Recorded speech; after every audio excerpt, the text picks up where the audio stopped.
Okay, I'm back. And okay, now we're in the new update, which is 4.6, which isn't that actually the last one before we get to 5.0? I hope it is, because I want to go to the next place, next nation. I want to see the next Archon. I want to see if it's going to be fire.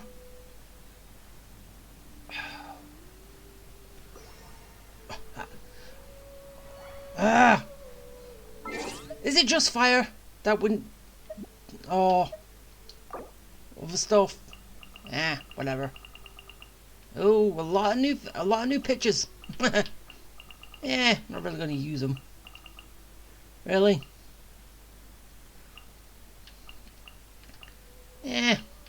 Alright. At least that's done. Let's have a look at the notes first. Which is all the stuff. Okay, is that actual story or is it character quest? I have heard of Arlecchino getting a character quest, but I don't know if she's gonna have an actual bit in the story. Which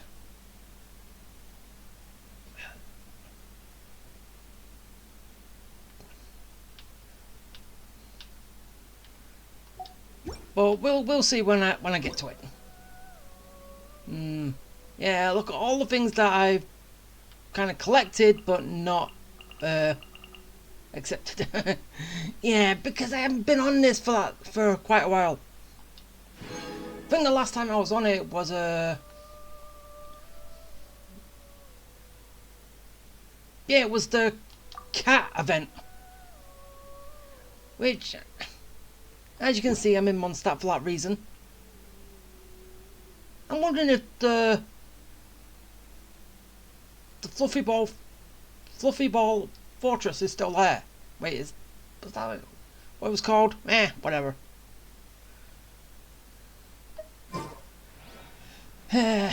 Alright, so let's go through all this stuff first. So, new dome, whatever that is. So is it just that? Oh, I can actually huh. So there are things I can claim.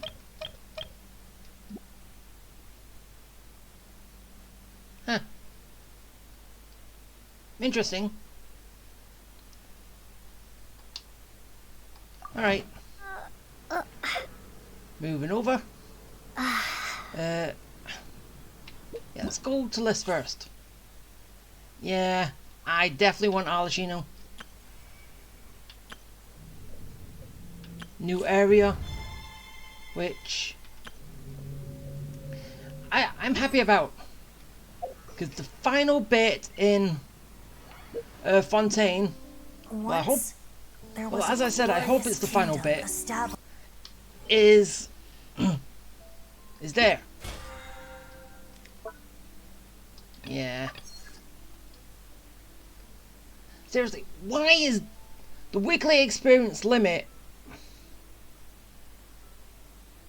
No, the BEP 1000 when in Star Rail it's 800. 800 is a lot easier for people to get through, because yeah, there's 50. Actually no, it's gonna be, I would like to do it, but oh no, it's just the current, it's just that, which I will get to, which I actually hope it was actual proper story bit.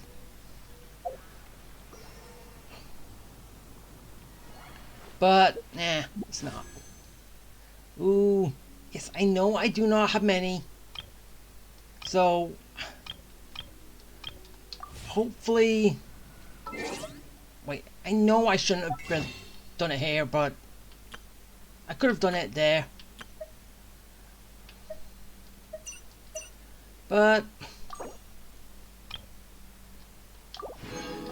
let's see if I can actually pull Arlecchino.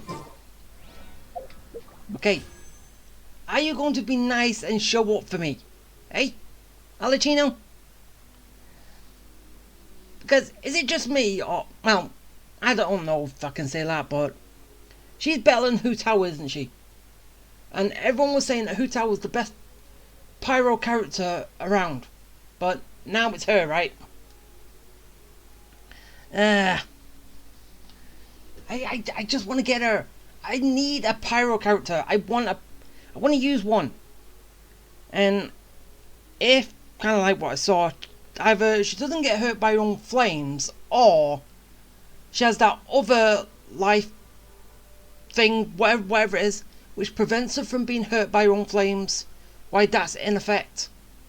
That's a lot better than Hu Tao, that causes a lot of fire, kills herself with that fire. So yeah, it's either that or basically spear characters are no good being a pyro character,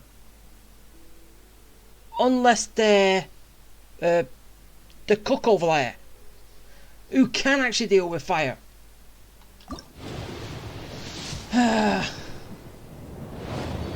So yeah.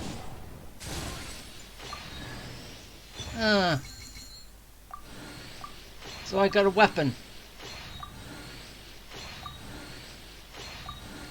Yes, I know I could just skip. I like seeing everything I get. No characters, come on! Give me a character!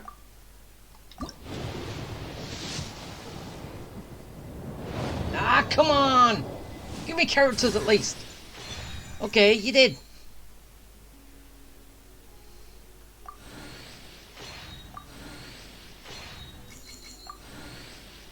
Okay.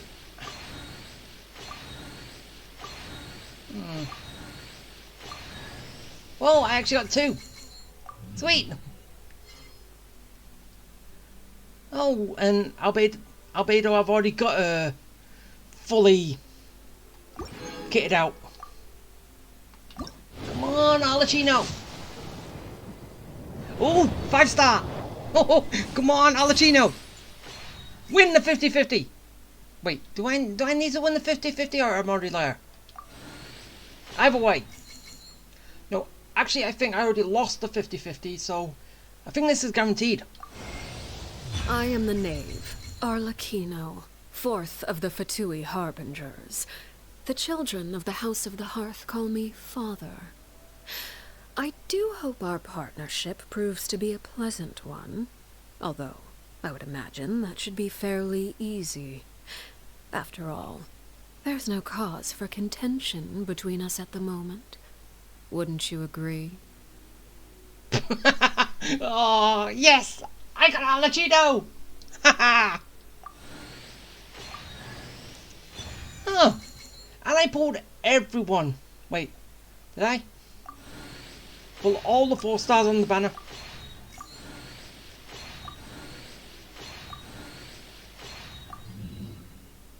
But, yes! I got Arlecchino! Okay, time to level her up.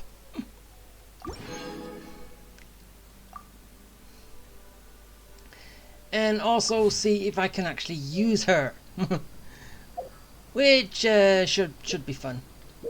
Alright, I'm just gonna get rid of that mark. Just be gone. Yes, I don't do anything on this banner. Okay, I technically only have, but that's when I pressed the wrong button. That's because I was using the... Well, I don't know why I did this, but a PlayStation 4 controller on something that's only shown Xbox, messing up a button. Yeah.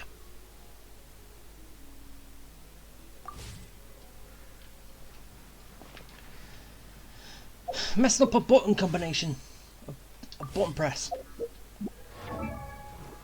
Alright, so Okay, now at... Wait, really? I'm only at C2. Huh.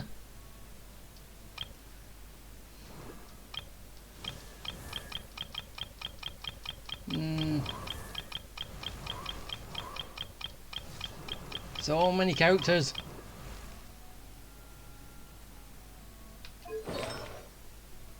Oh, this will be fun. Spears. Alright, let's swap you around with a better one. Okay, just go all the way up. Okay, now that just looks perfect on her. Dragon Spine Spear, that looks perfect on her.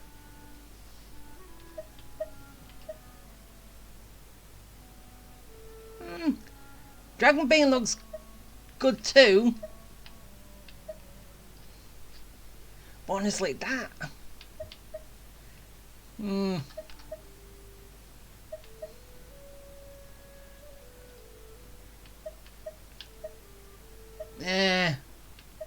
Yeah, they don't look right.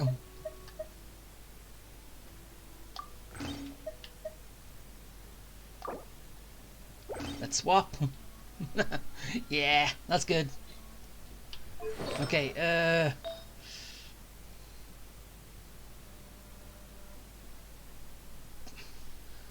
what should I actually do for you?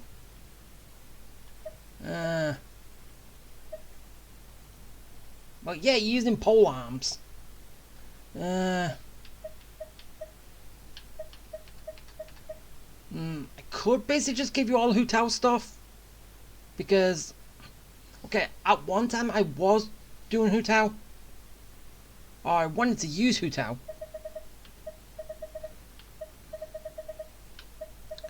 And I don't think I have anything with a...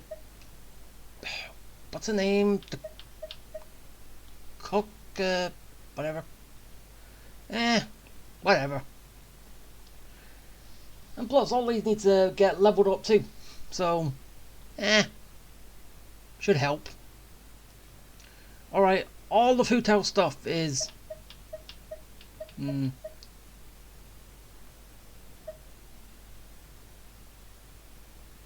Or I could just look for other stuff. Yeah. Nah, I'll just switch off the Hu Tao stuff right now. Was someone I was going to use, but I'm not using, so... And hopefully you've got all good stuff. So...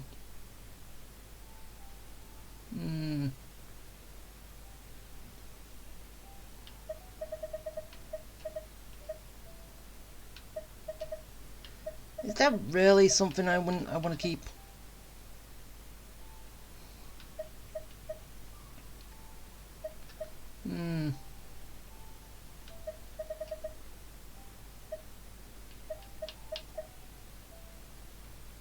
Whatever.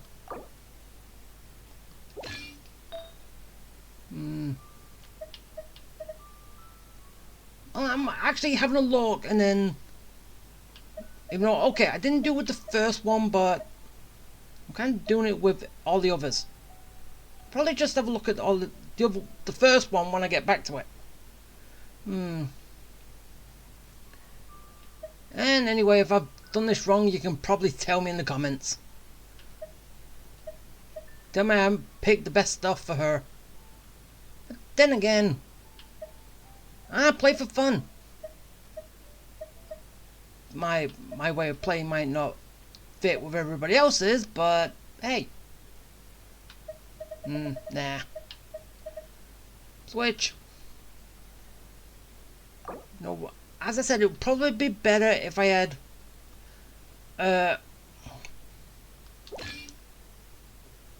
wait, I've been looking at the standard stuff, not the actual key. The main one at the top. Maybe I should have been doing that. Whatever.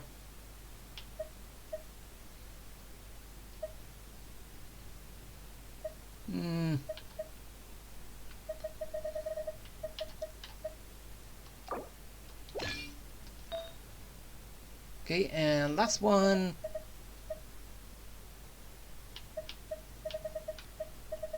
To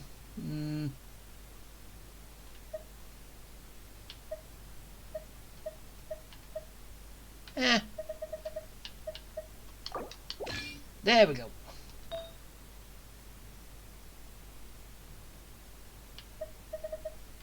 Alright, so have a better look at these.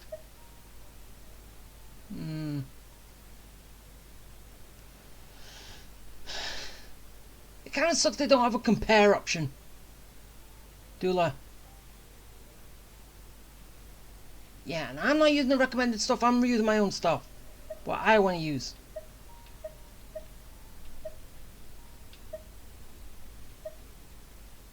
Well, as I said, you can still tell me. I'll take into consideration and see if I want to change it up, but as I start off first, no.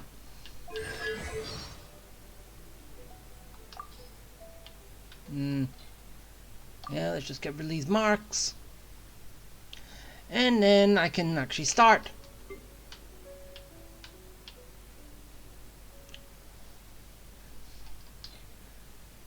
Wait, oh, yeah. Aw, you're at C1. No, yeah, I'm not surprised. I haven't really pulled on any banners when you've been on them, so yeah, it's bound to happen. Okay, party setup.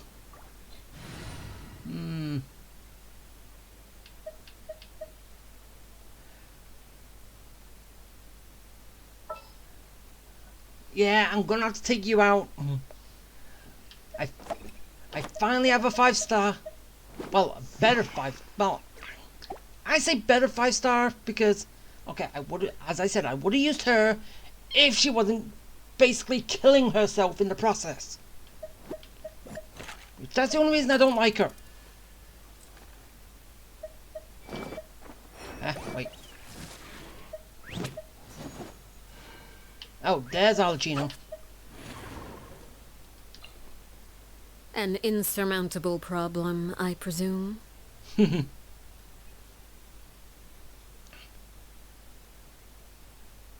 Yeah. Okay. Okay, before I start, let's see if I can actually level her up.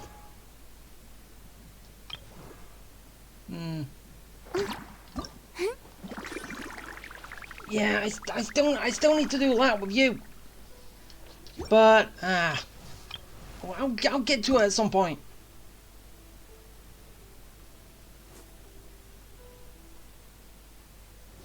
Ooh. Shh! Don't tell anybody.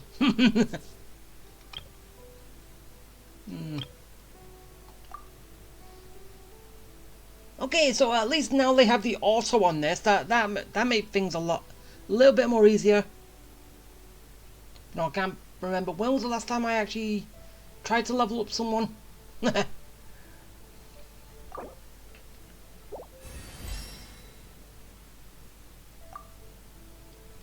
Okay, so ascend. Wait, I didn't hear that. Oh well, I can hear it now.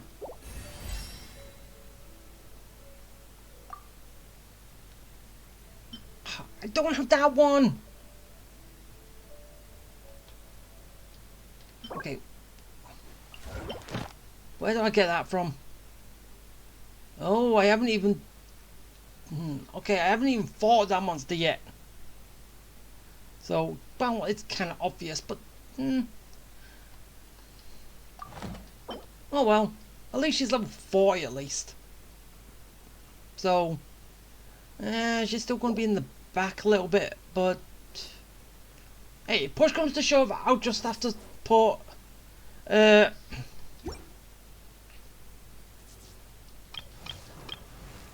Yanfei back in.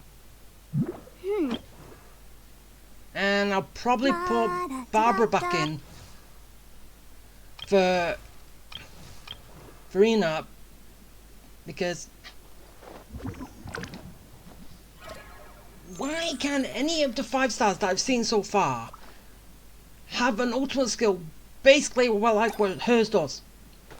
It heals everybody and gives everyone generation, health regeneration. No one has that. Basically they have to be on the field, even though basically it's only the skill, not the ultimate. But then again, Barbara's normal attack heals everybody anyway, just by attacking. So yeah, I don't quite really understand it. Hey, what's still here?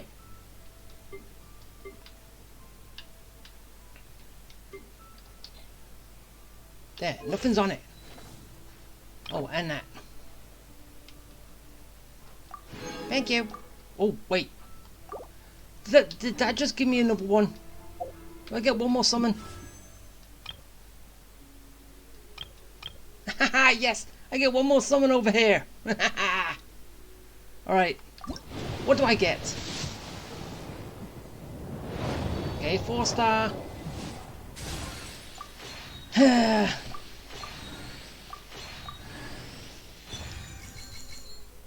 Come on, give me some characters.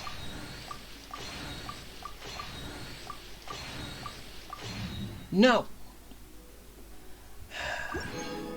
Seriously, I get way too many weapons and not enough characters. Fine. Alright, now the only thing I can do. Yeah, even though basically I haven't done these yet. I'm kind of stuck on how to, well, continue them. But, oh well. Alright, Arlecchino, let's go!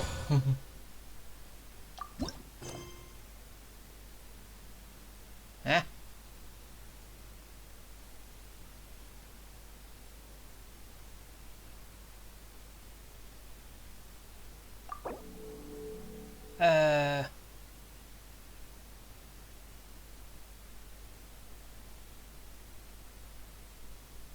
Wait, again, what was this? What was said?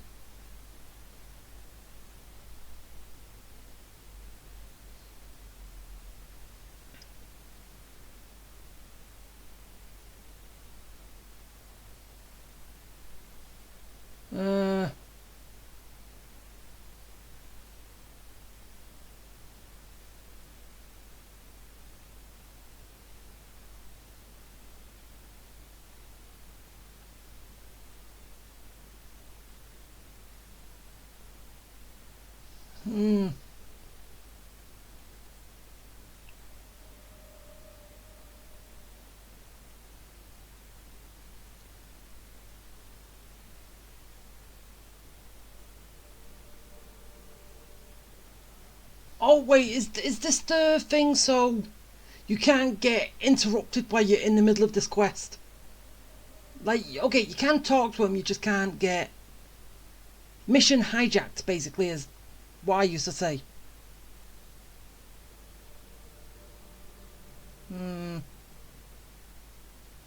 Is that what this means?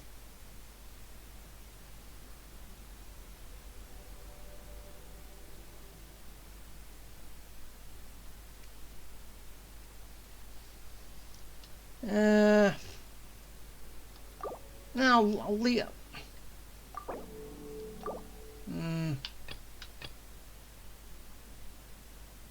Actually, yeah, go on. Huh, it's been a while since we visited Poisson. Maybe we should head over and have a look around. Okay, let's go. So, as I said, is it to just not get interrupted? Because if it is, that is good, as people say. 'Cause I don't like getting mission hijacked. To do another mission in the middle of another one.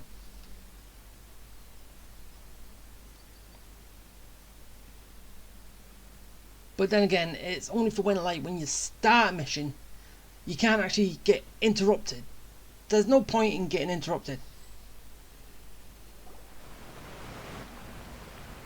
Hey, traveler, Paimon. Hi, Lenny. Oh, Paimon knows that voice. Over here.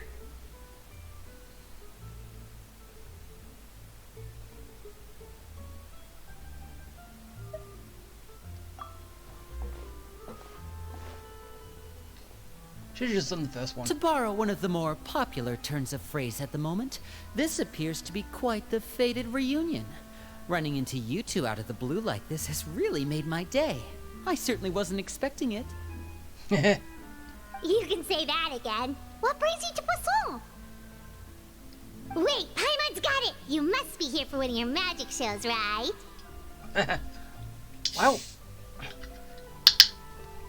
Come on. Sorry about that. Just want to open my can. Actually, we've run into a bit of trouble on the home front, so Father arranged for us to stay in Poisson for the time being. Ah, that's why you're here. Oh, are Lynette and Fremine here too?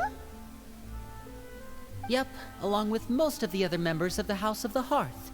You may have noticed Poisson seems a bit more crowded than usual. So you're saying nearly the entire organization has moved to Poisson? Sounds like you've run into way more than just a bit of trouble. What's really going on? Well... What? Since the two of you are so curious, perhaps I can fill in the gaps. Hi, Nave. You scared Paimon half to death. Please scare her all the way to death. Then we might actually be able to start speaking. Father, you're here. You know, on second thought, maybe we don't need to know. It's all probably super confidential House of the Hearth stuff, right? We totally weren't trying to pry or anything. No need to be nervous. I could sense your genuine concern from your conversation just now. Of course, I can also understand your confusion. Sending so many Fatui here to Poisson, it's only natural that some might suspect an ulterior motive to be involved. I understand. I'm well aware you've had your fair share of confrontations with the Fatui in the past, and I can't exactly guarantee that we'll remain on good terms in the future. Well, what do you mean, remain? I've never been on good terms with the Fatui.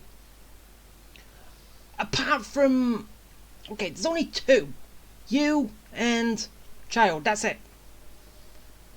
They're the only two that actually been nice to me. Everyone else hasn't. As for right now, however, I would say we have little reason to be at odds, wouldn't you agree? The House of the Hearth could stand to be more open with those who have worked so closely with us in the past. As for the issue at hand, well, it hardly relates to any ulterior motive. To be frank, it all stems from a certain rumor circulating around the House of the Hearth. It's an internal matter. What sort of rumor? What do you mean? A rumor that a certain phantom child is hiding away in the House of the Hearth. A phantom child? Ooh, just hearing the name is giving Paimon the creeps. A spirit that should have long ceased to exist is lurking in the shadows of the House of the Hearth. Ooh. So I decided to bring the children to Poisson before continuing to investigate the situation. I expect I should be able to track down the spirit fairly quickly. After that, it's just a matter of resolving the situation, if you will. It shouldn't be much trouble at all. So does this spirit have something to do with the stuff that we've seen lately of what Arlecchino's been doing. If you're curious, or if you still have some concerns, it might be advisable to stick around for a few days. I'm sure the children would be exceedingly pleased to welcome some visitors. Lenny, I'll leave you to entertain our guests. I have some matters to attend to. Of course, Father.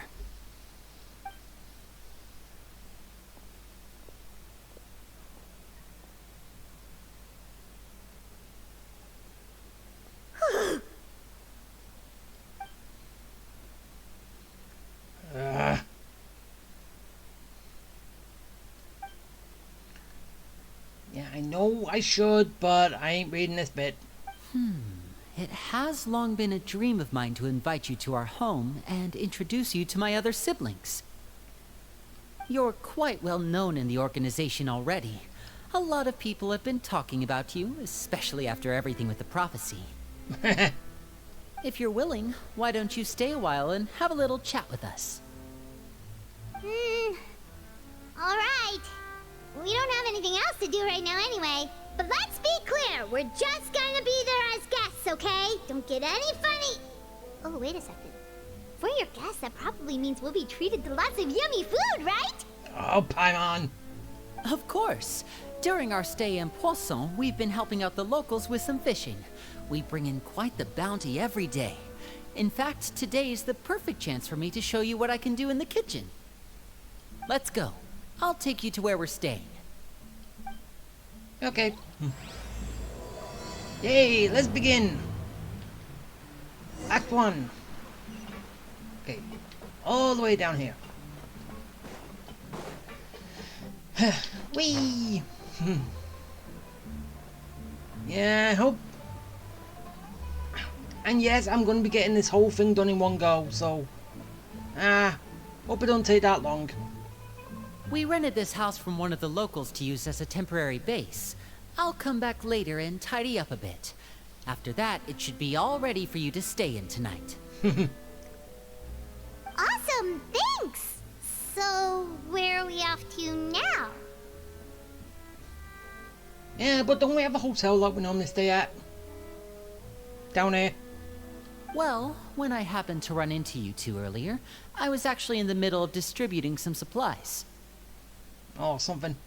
With this many people staying in Poisson, we have to bring in outside supplies every now and then. I should probably make sure the rest of these provisions get delivered. Otherwise, people might start to get antsy. Or am I just saying wrong things? Okay, we'll come with. There are all sorts of rumors about your organization floating around out there. Paimon's not sure if she could even take a wild guess as to what's true and what's not. But now that we finally have the chance to see a day in the life of the house, we can take a good look at how you operate. Oh, I know this is what they're saying. Nah. Well, you're more than welcome to come along. Just follow me. Okay. Oh. Going up here.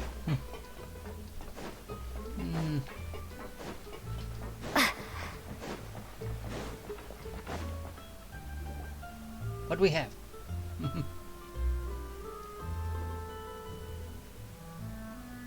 Linny! We're finally here. The supplies. I'm assuming you've... Brought them with me? Yep, here you go. Hello? Something caught your eye? Yeah. The Traveler. It's the Traveler in Paimon! No way! Come here, everyone! Hurry! The Traveler and Paimon are here! We're famous! One at a time, please. Don't crowd around them all at once. We don't want to scare off our guests now, do we? Oh, it's alright! Gotta say, Paimon didn't realize we were this famous. Of course! Father and Linny have told us so much about you. Father told us about how you helped Linny. According to her, you're a trustworthy friend. And as far as she's concerned, that's pretty much the highest compliment we've ever heard her give. As you can imagine, everyone's been very curious about you. I heard the Traveler is so strong that she can move a mountain with her bare hands. Who's spreading these rumors? I heard Paimon eats so much that she can clean out the entire pantry at Hotel de Boer in just 3 days. Yeah, technically she can. Wait a second! That's the rumor you heard about Paimon? Oh, not cool at all! Oh, wait. When guests visit, you're supposed to give them gifts and stuff, right? Oh, we don't need something like that. Besides, we don't have anything to give to you. Come on, we insist. I can give you some of my new potions. Just pick your poison. And by that, I mean medicine or actual poison. I've got both. I like that. Pick your poison. I've got medicine and poison, so... Huh? But isn't that a bit dangerous? Or maybe Shaplo can teach you guys about stealth. He's super good at it. He's never been caught. Ah, now that's not a bad idea. I know you usually prefer to fight head on, but it never hurts to expand your bag of tricks, right? When it comes to eliminating your enemies, staying quiet can go a long way. Trust me, I would know. Well, yeah.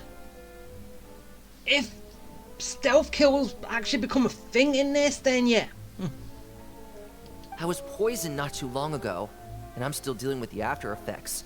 So I'm not quite as good as I was before, but I can still give you some pointers. Wait, when you said gifts, Paimon didn't think you meant poison and stealth tactics. But those are the best things we can give you. You don't like them? Ooh, how about this? Tell me the name of someone who really annoys you, and we'll teach him a lesson for you. Seriously, we can put a hair on someone. Paimon.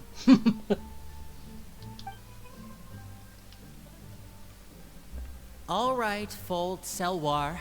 I think that's enough suggestions for now. When it comes to being a good host, it's the thought that counts. You don't need a physical gift to make our guests happy. In fact, pestering them with suggestion after suggestion might make them more annoyed than anything. I would say your enthusiasm has certainly gotten across. Really?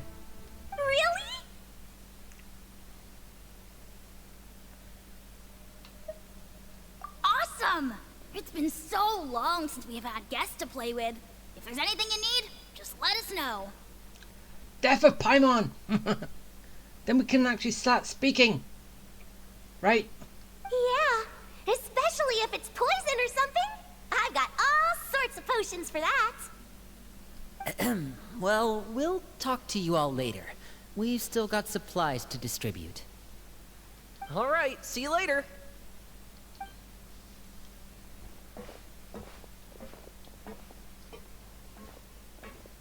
Bye!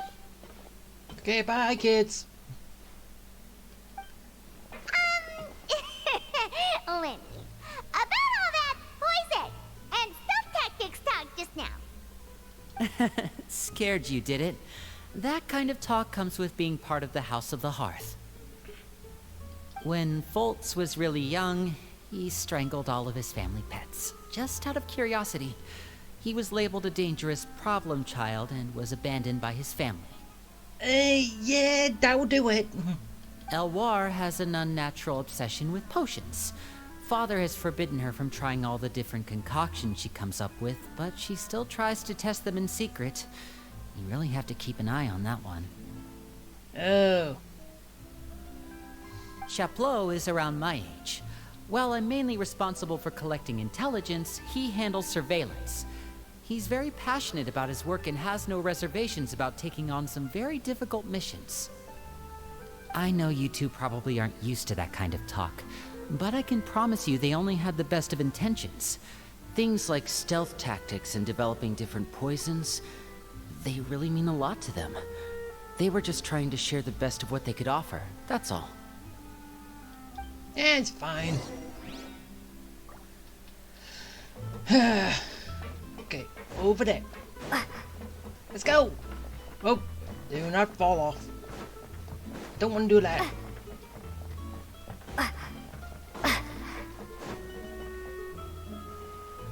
Filial, supplies are here. Thanks. And who are these two? Outsiders? Allow me to introduce you. This is the Traveler and Paimon. Oh, you're the famous duo I've been hearing so much about. It's nice to meet you. I heard you've traveled to all sorts of places. Is that true?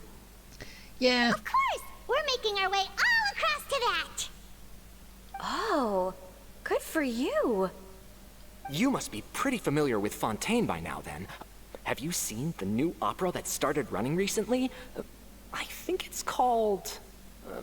The 4,000 Thieves? Oh, this is the first we've heard of it.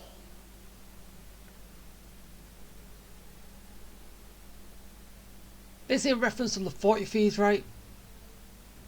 Is that something... I've heard it. I've heard that somewhere. It seems like it's going to be fantastic. From what I've been able to tell from the posters, anyway. You should definitely check it out if you have the time. Wait, isn't that Aladdin and the 40 Thieves or something like that? Either way. Oh, and there's the Blind Maiden, too. That one is supposed to have audience interaction. Seems pretty interesting. After this mission is over, I think I'll go get a manicure. Oh, maybe I should dye my hair. Wonder how much it'll cost. Is it just Paimon, or do these two seem much easier to get along with than the others? Looks like the House of the Hearth has some normal members after all. I heard that. Yeah, don't talk like that, Paimon. Oh! Oops. I'm guessing you're referring to Foltz and the others? Yeah, we're definitely not all like them. I bet those crazies are practically foaming at the mouth right now. I'm sure they just can't wait to get back to Snezhnaya to carry out the plan. Hey, I still can't wait till we get to go to Snezhnaya. But is that going to be basically towards the very end, before we go to Celestia, right? Or the other way around? Whatever. That's enough, Filial. If that is the bit in the sky, right, what everyone says. Don't talk about family members behind their back, right? Whatever. Let's go. Guess this is goodbye then. If you ever have some time, we should go see the opera together.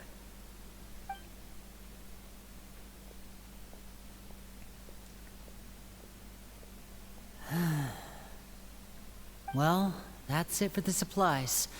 We should probably head back as well.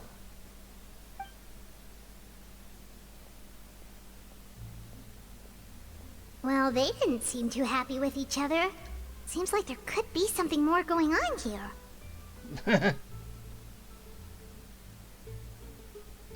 You're right. We're only here as guests after all. Oh, Linny's getting super far ahead. Come on, let's catch up. Don't worry. We got the tracking skills to follow him. Now.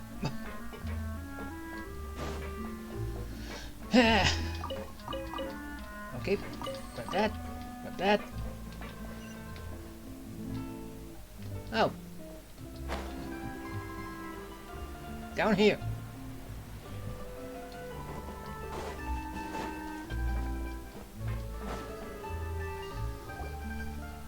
So, what do you think of the members you've met so far? Well, Good. Father is always encouraging us to be strong-willed and independent. So if there's one thing we've got, it's people who aren't afraid to speak their mind. Yeah, so a load of characters.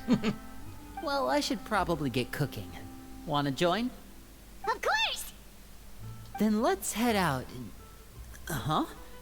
Fremine? What are you doing here? Well,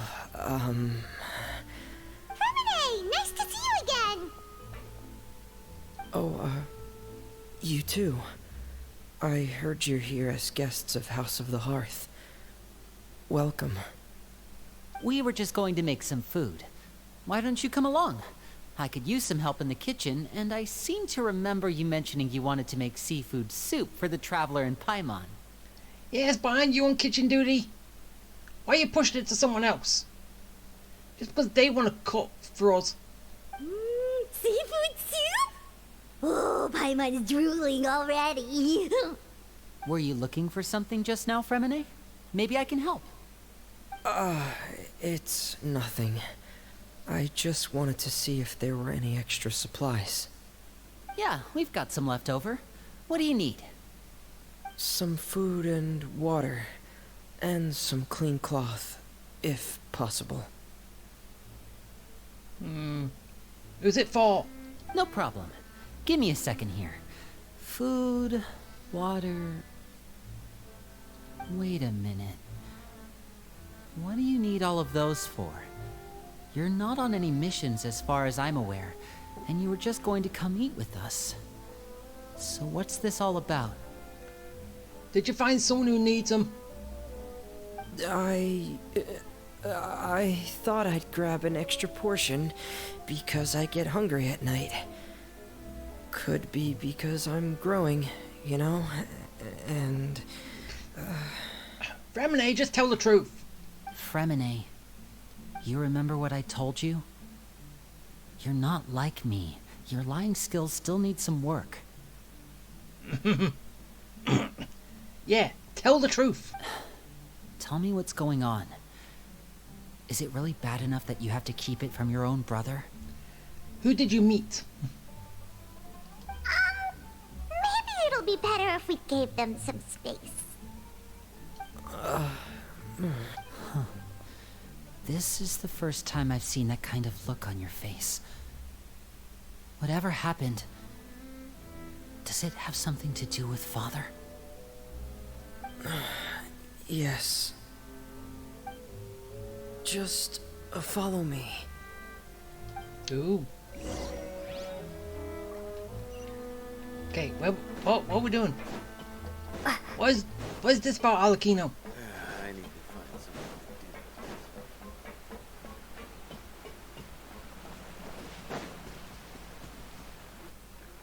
do You're back! Oh, and you've brought some friends with you this time. Who this? Hello, my name's Linny. I grew up in the House of the Hearth. And you are? Hi, Linny. I'm also a child of the House of the Hearth, just like you. You can call me Clairvy. Clairvy? It's nice to meet you. Does that name ring any bells, Linny? No, not at all. That's not a name we have on our roster, I'm sure of it. What I'm not sure of, though, is how she managed to sneak in. She must be the phantom child Father's been searching for. From the looks of it, I'm guessing you were the one that found her, Fremine.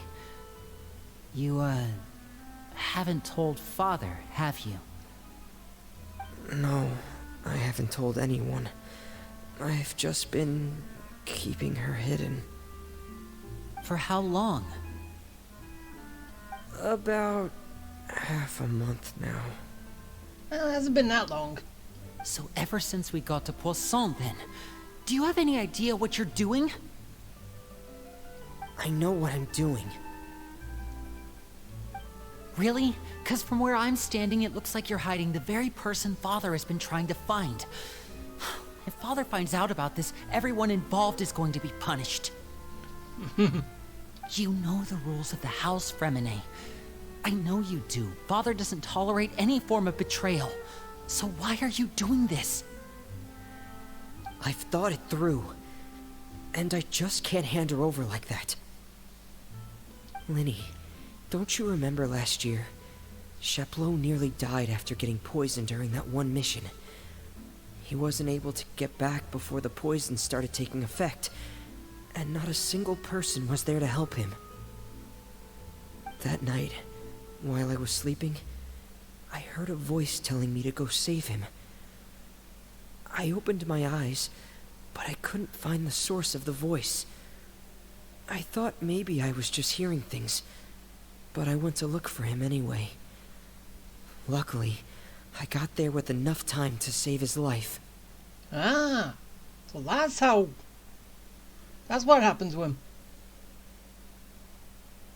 That feeling of being haunted, of hearing voices, it's happened many times in the House of the Hearth. I'm sure you've noticed. So what you're saying is, that was her? She was the one who spoke to you that night? Unless there are other spirits roaming around the House of the Hearth, I don't think there's any other possibility. If Clairvy were our enemy, it wouldn't matter whether she was a spirit or an actual child. I would have acted without a second thought, because that's what Father ordered us to do. But she's been living with us, helping us from the shadows all this time. I think that makes her family. I couldn't just hand her over to be dealt with. Not when there's so much we still don't know. So what's your plan then? You can't keep her here forever. Someone is bound to find out eventually. I haven't thought that far yet. I don't want to disobey an order from Father, but I also don't want to put Clairvy in danger. Come with me. There are a couple things I'd like to say to you in private. Private talk.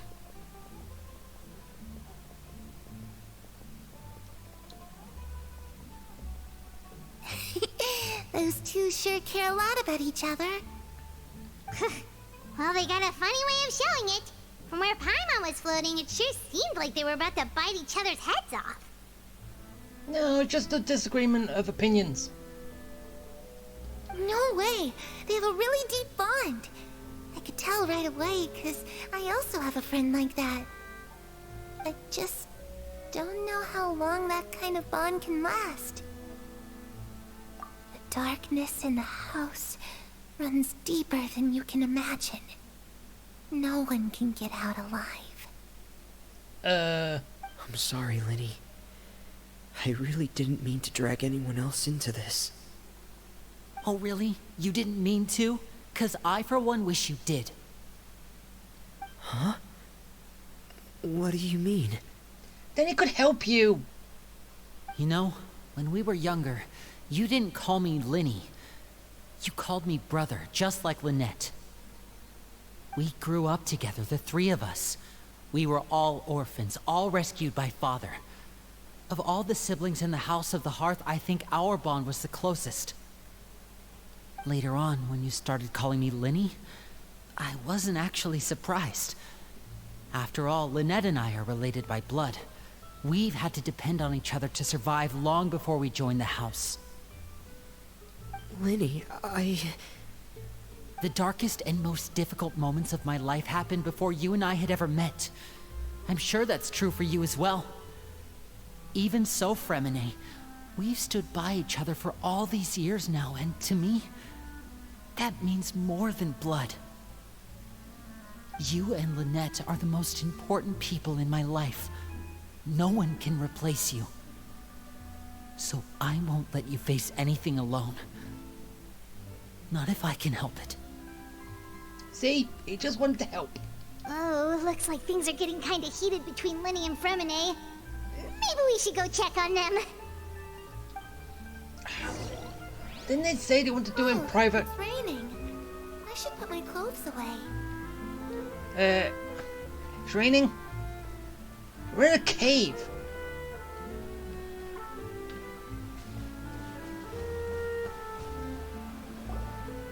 Hey, you two! Hope we aren't interrupting anything. Like a fight, or... Oh, wait a minute, Fremine. You're not crying, are you? Is everything alright? Everything's fine. Thanks for asking.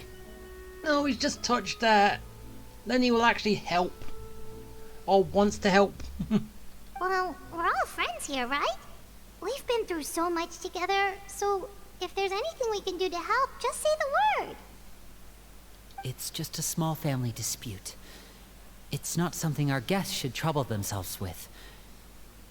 In fact, it might be better if your stay ended here. Bye. What are you getting at, Traveler? When guests are around, families are often on their best behavior. And any disputes are less likely to escalate. That's what you're trying to say, isn't it? Yeah. I just... Thank you. I was really hoping to keep you out of it. But even if I could think of some other reason to turn you away, I'm not sure I could convince you. I know things could turn dangerous, so I promise you this. From now on, I'll protect you like my life depends on it. It's not like that. We can also defend ourselves. Me too. Well, back to the matter at hand then. If we don't plan on handing Clairvy over to Father, then our only other option is to solve the mystery of her identity before Father is able to track her down. That means finding out where she came from and what she's doing here. Then we can send her on her merry way and pretend like none of this ever happened. I've tried that already. And? And... nothing. I tried taking her somewhere really far away, but... after some time, she just reappeared. She even came with us all the way to Poisson. It seems like wherever the house is, she follows. I don't know much about spirits. Do you two have any ideas? Let's see here.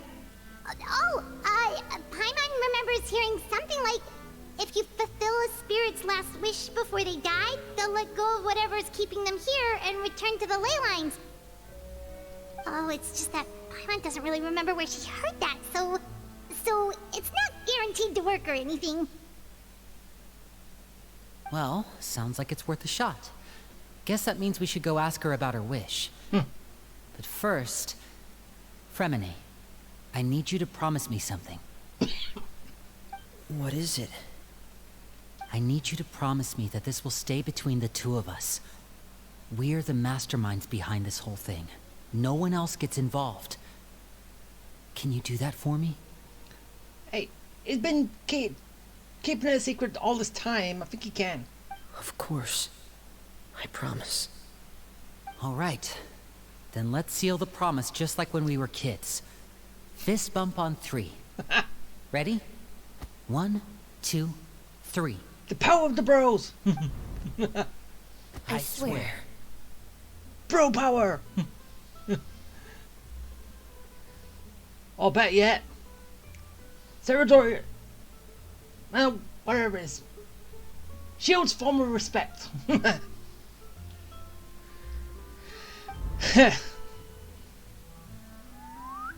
Right? Oh. Wait. Seriously, Lynette, when did you show up? Whoa!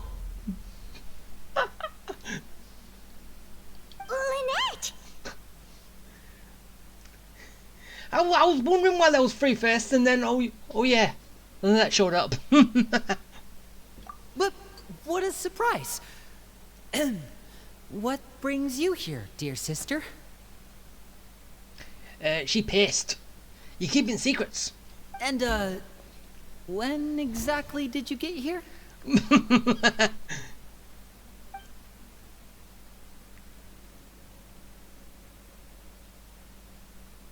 You're an idiot, brother. Yeah. And you too, Fremine. Yeah, basically because you can't keep any secrets away from her, right?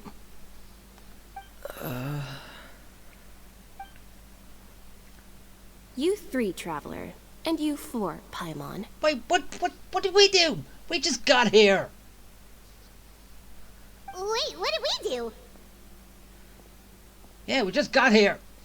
I've seen Clairvy around the House of the Hearth before. I hadn't seen her in Poisson, so I figured she must not have come with us. But it turns out you were just hiding her. Oh, so you know of Clairvy? I heard you talking about your plan. Rather than steering clear of the situation, I'd rather fully join in.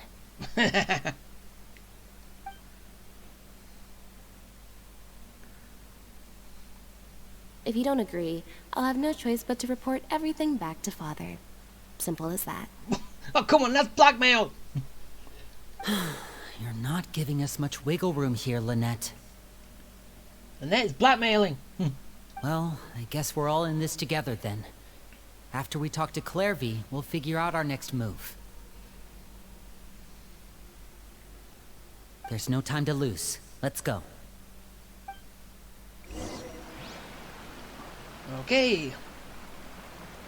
Band of 3.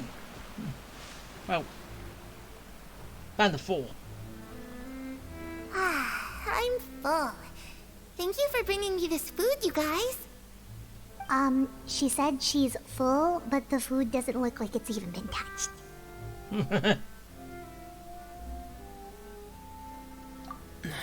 That's right. Based on what I've been able to observe, it doesn't seem like Clairvy can interact with the physical world at all.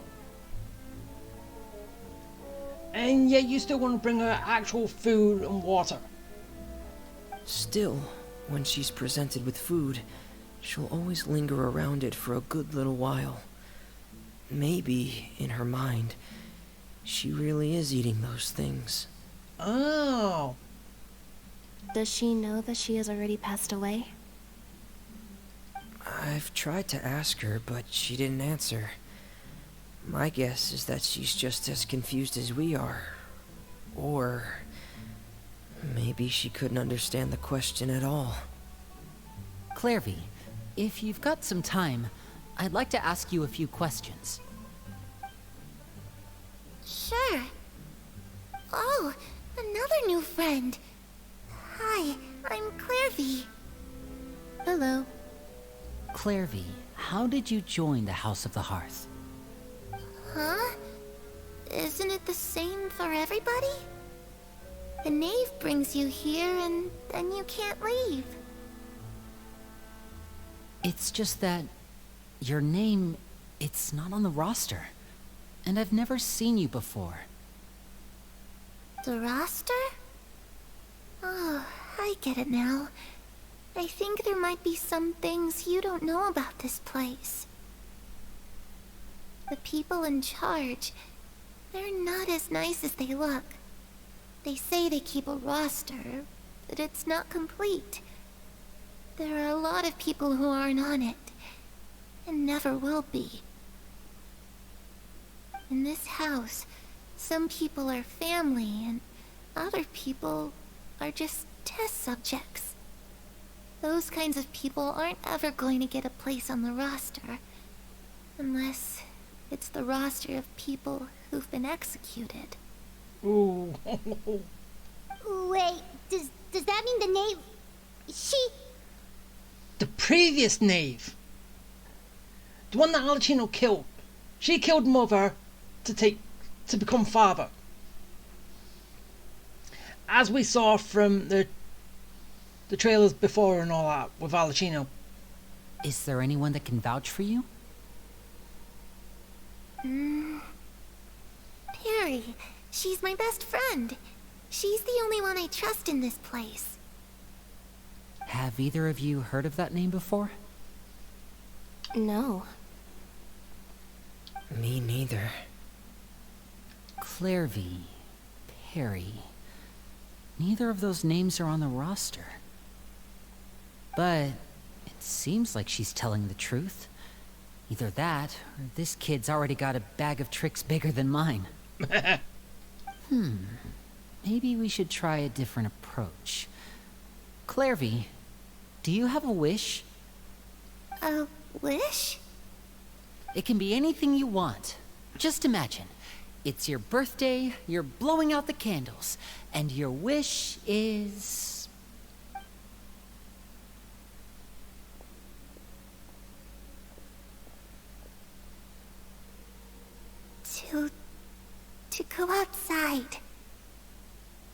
where the sun can find me.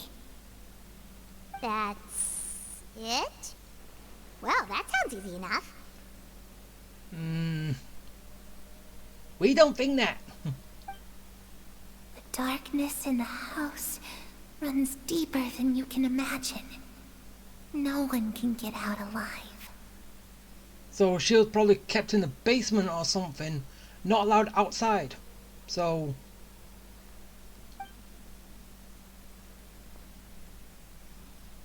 is that it?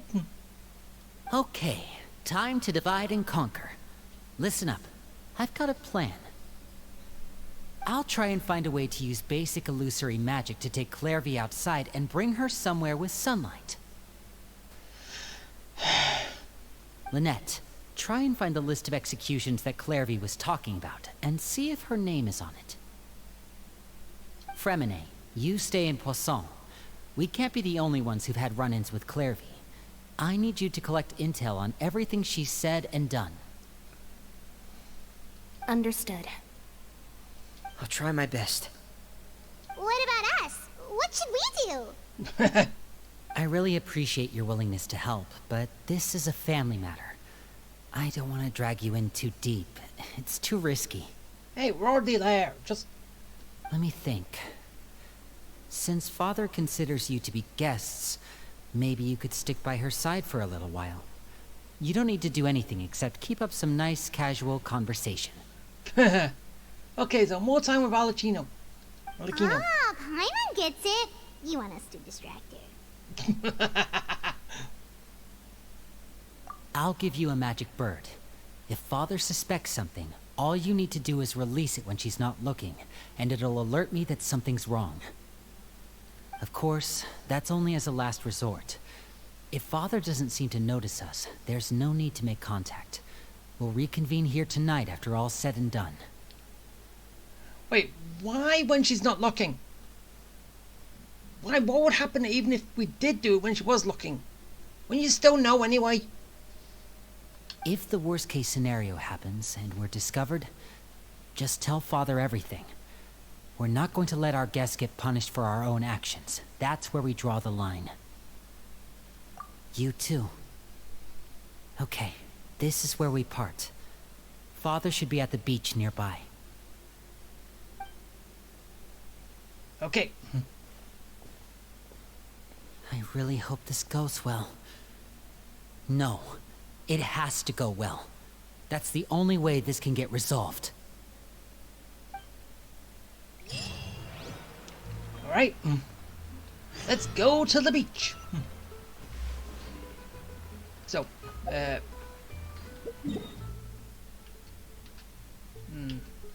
let's go here and then go straight down.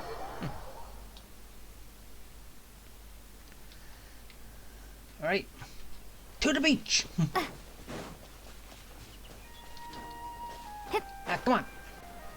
Here we go.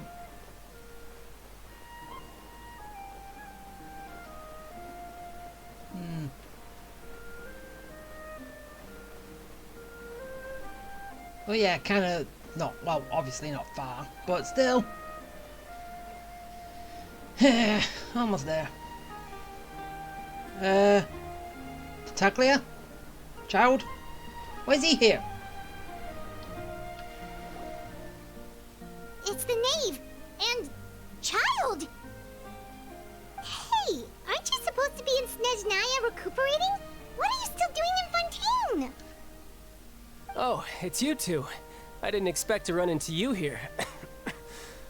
Still dealing with the fight that you had with the all devouring Narwhal. Still suffering from those effects. That. I was unconscious for quite a while after the fight in the Primordial Sea. After I woke up, I realized I was being taken back to Snezhnaya, and well, I couldn't have that now, could I? Not when I've still got unfinished business here in Fontaine. So, I mustered up all my strength and made the journey back on my own. What business? What sort of unfinished business are we talking here? It has to do with Skirk, my master. I really wanted to meet up with her, but by the time I got back, she had already left. I still have so many questions for her. Without any other leads, all I could do was ask the knave to help me track her down. She must have left behind some traces from her time in Fontaine. Yeah, that was who we met at the end, wasn't it? Of it all. Oh, okay. So, have you found any clues? Unfortunately, no.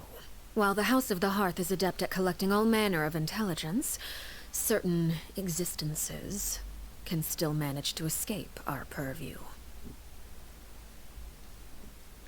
What do you mean? Existences? Basically, unless Master feels there's a need to meet with me, she's not going to be found. Oh. But that problem has an easy fix. I just need to become stronger, and then... Yeah, coughing is not one way to go about that. Paimon thinks you should focus on getting better first. Yeah. The worst of it is over. It's all thanks to that one kid from the House of the Hearth. Elwar, I think her name was. She gave me a bunch of random potions to drink. They didn't go down easy, let me tell you. Pain and chills all over. But they really did help speed up my recovery. And that's good, because it looks like I really do have to head back this time. The old man's been putting the pressure on me. He sent someone to tell me I'm needed for some sort of project.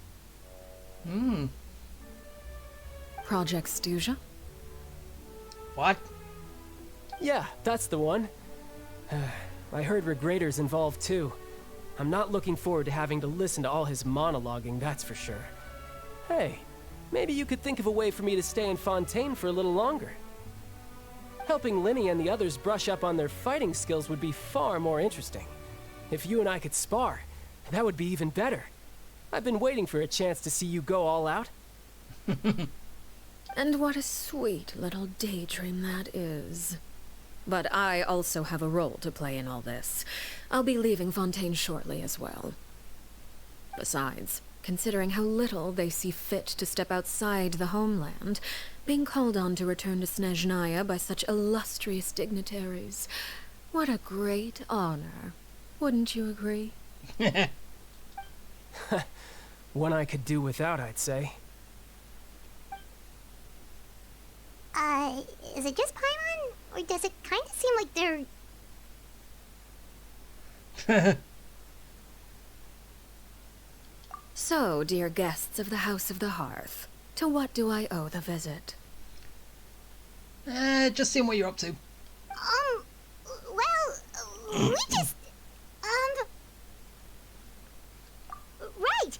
We're super close to Linny and the others, but we still don't know much about you! Is that so?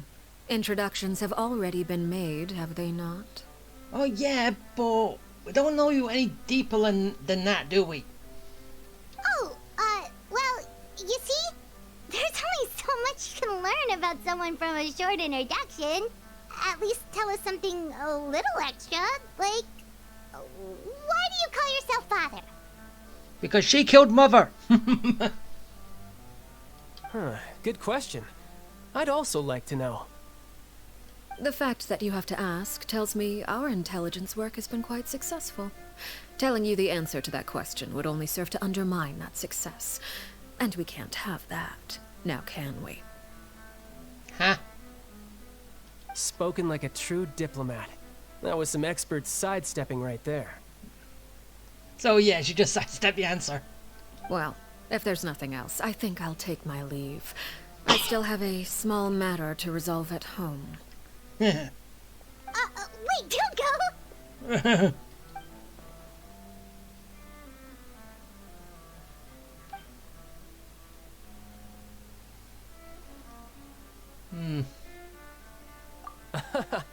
I'd also like to hear the answer to this. Wait, are you in on this too, child? I wonder. Does he know about Clevy? I've met some of the members of your organization, and they all seemed like really good kids. They actually reminded me of Tonya and Tusser. Which, by the way, if you ever betray them, I'm just letting you know, I won't let you off easy. I don't think she will ever do that. And why would I betray them?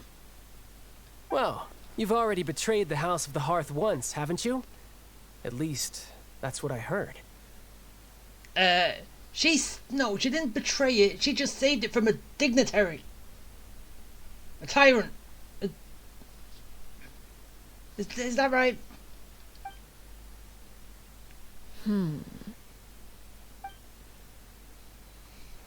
Okay, I admit. That's just what the old man told me. The rooster, I mean. Wait,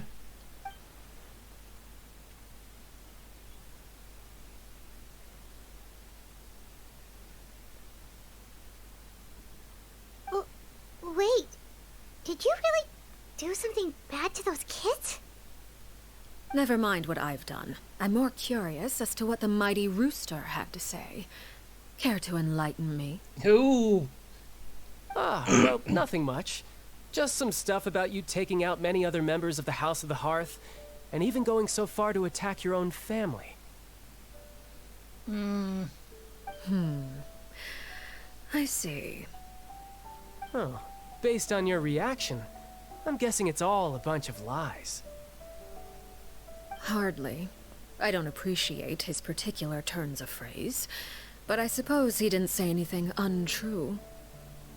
Although, it would be more accurate to say that there is a certain level of prejudice involved, but I don't intend to clear that up just yet. Prejudice has a funny way of concealing the real truth behind certain things, an attribute that I find to be quite advantageous. So basically using something to hide behind it. Ooh. Call yourself a Fontanian, for example, and people will assume all sorts of things, when the real truth is that this is simply the land where I was raised. Huh? You're not actually from Fontaine? But then why did you try to help out with the prophecy and everything? Because she didn't want everyone to go. She's probably got friends here.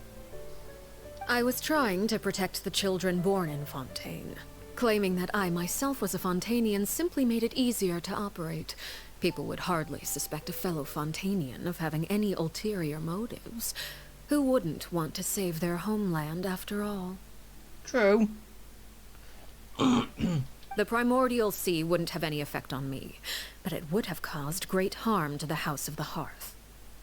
Well, you wanted extra information, didn't you? There you go. I hope that satisfied your curiosity. So then, how many children in the House of the Hearth are Fontanians? Is it all of them, or is it only a good chunk?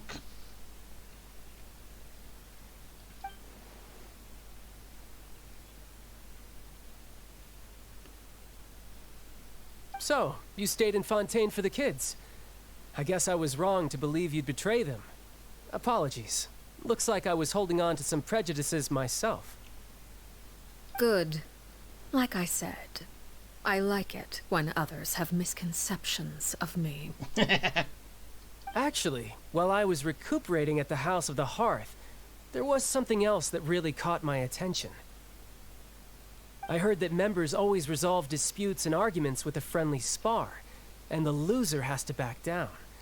Seems pretty cool if you ask me. Would also give them plenty of opportunities to hone their skills.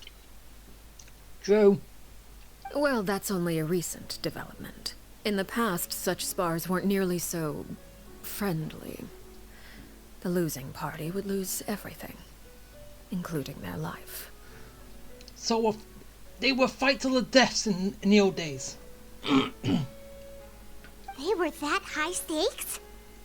Whew, at least that's not a thing anymore. Well, the current atmosphere's not half bad. I'm a bit jealous, actually. You've got so many family members around you, and you even get to live with them.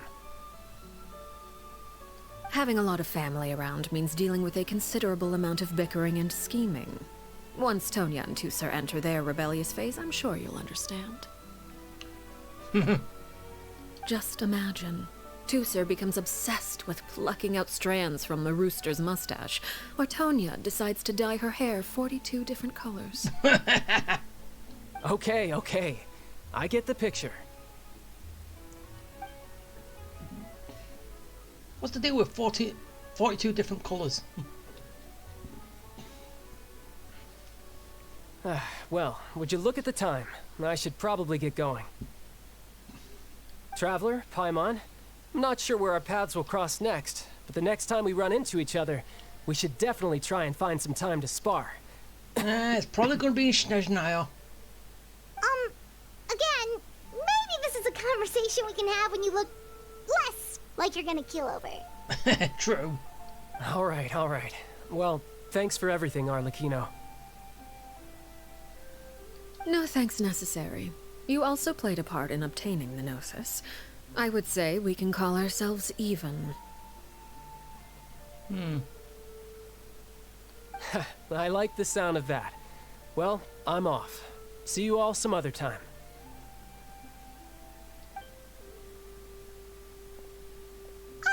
We should probably get going too. Do you want to head back with us? Oh?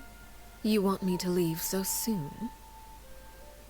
Oh, well, you see, I'm rather enjoying the evening breeze.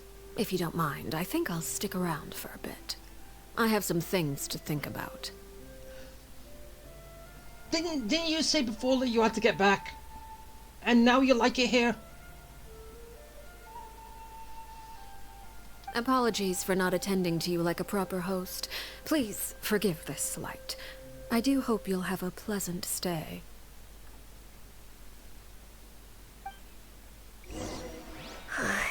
we managed to keep her distracted until nightfall. Good thing Child was there to keep the conversation going. You don't think she suspected anything, do you? Oh, I wonder if Linny ran into any issues. Let's hurry back and see how everything went. I think she has some kind of hint.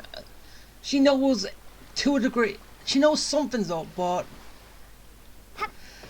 Oh? You decided to stay a little longer? Let's take in the ocean view together, then. Okay. Yeah, let's do that. Wait. Was he always there?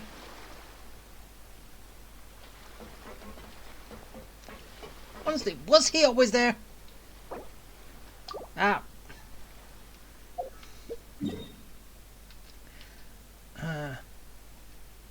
I don't like it when there's too many things to... Well, no, okay. Take it back. When two games from the same company have different buttons to do the exact same thing in both games.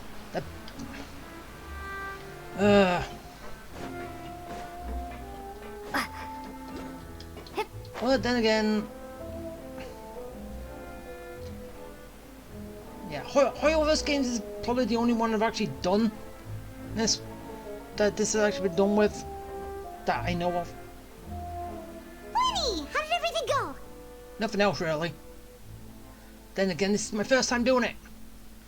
Well, from when, either way. Well, long story short, we ran into a small issue. Clairvy can't go into the sunlight. Everything was fine at first. She followed me up to the surface just like I told her. Then? But as I led her out of the shadows and into the sunlight, she vanished. Oh. I turned around and there she was, standing at the edge of the shadows, silently watching me.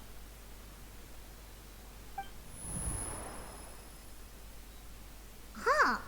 Maybe she's afraid of sunlight, or... No, it wouldn't be her wish if that were the case. Well, we could always try pushing her into it. Really? Oh, true.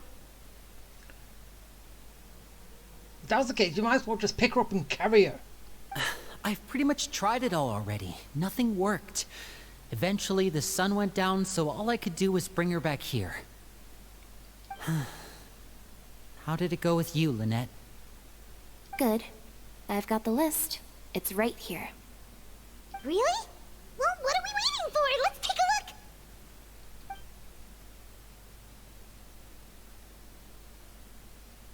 Oh, that's a lot of pages. Oh, it's gonna take forever to get through it all. Ooh, yeah. We can each take a section. Here. La Pouillade, L'Endroit, Chambel, Horaire.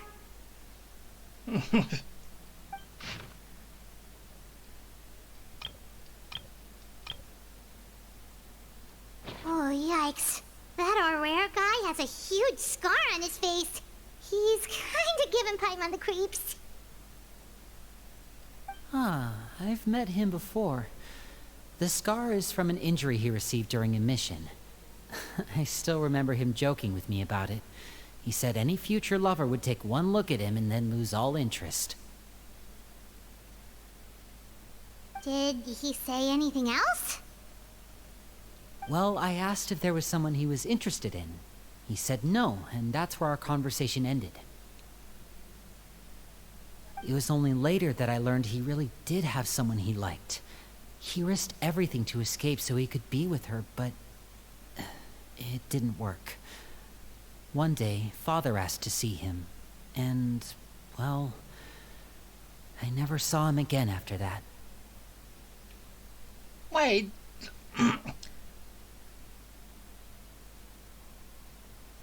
No. Don't say Arlecchino killed him. Wait, so that means the knave, I thought she killed Mother to stop stuff like this. It may seem cruel, but it's just one of the rules of the house. Betrayal is not to be taken lightly. We know too many secrets to come and go as we please. So, if you do try to leave, you pay with your life.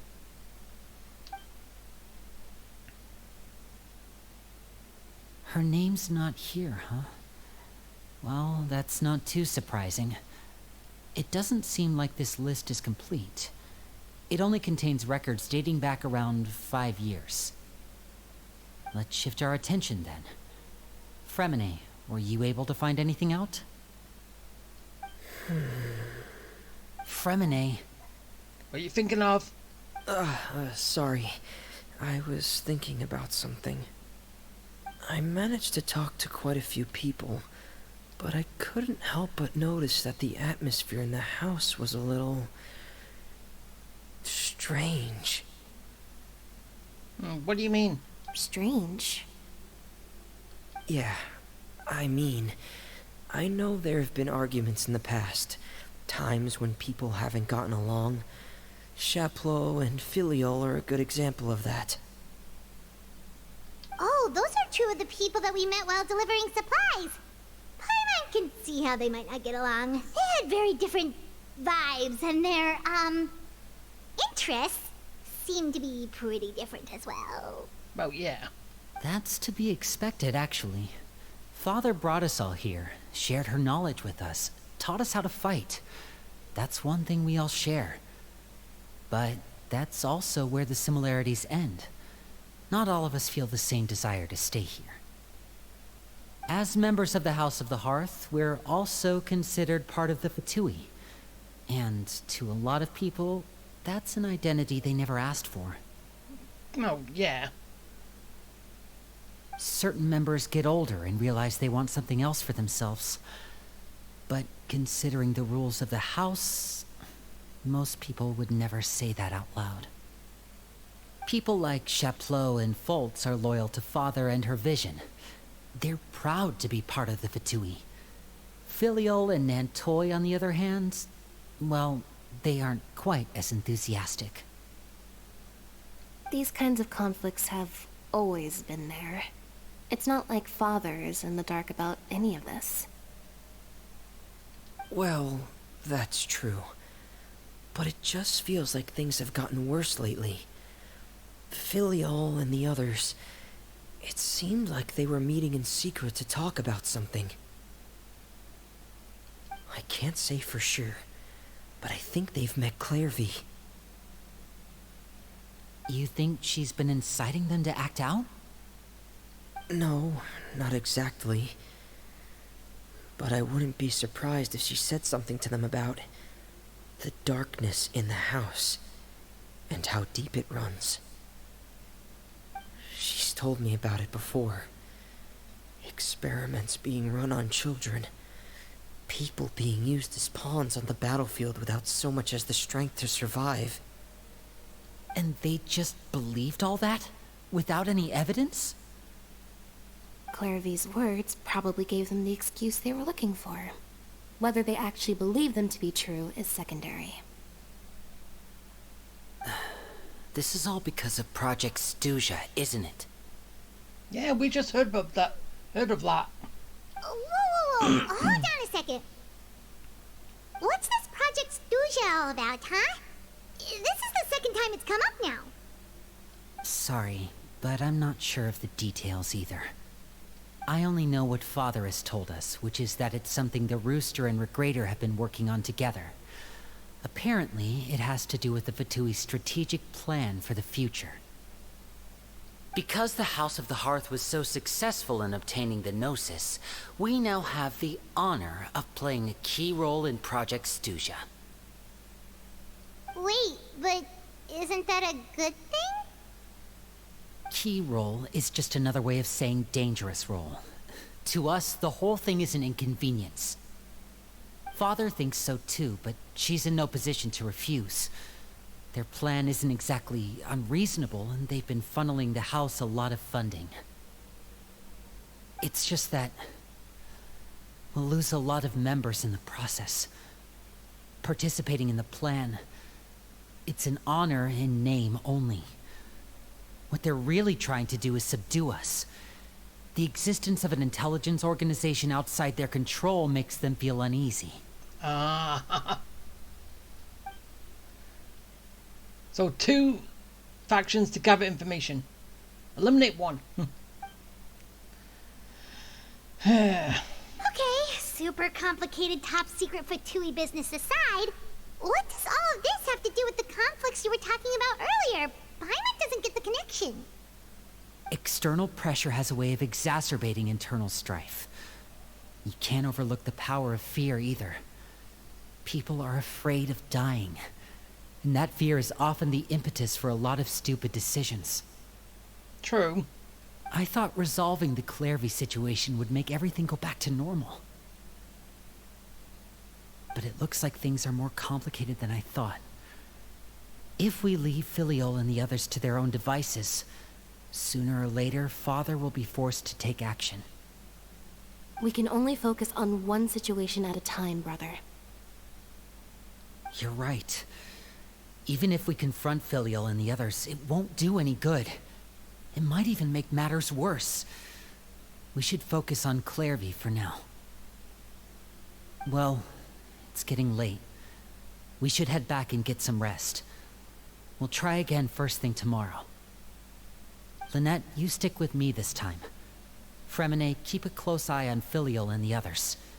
Make sure they don't do anything they'll regret. Good work today, everyone. Have a good night, and I'll see you tomorrow.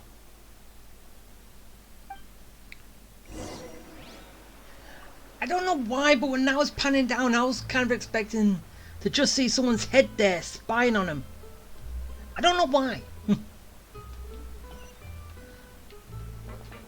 But, oh well.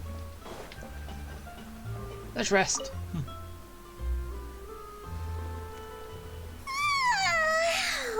I'm always looking forward to an early night, but she can't sleep at all.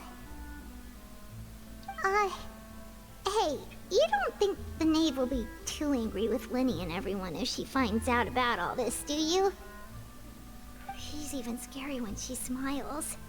If she were to actually get angry, Ooh, you have to protect Paimon if that happens, okay, Traveler? No. You can fend for yourself.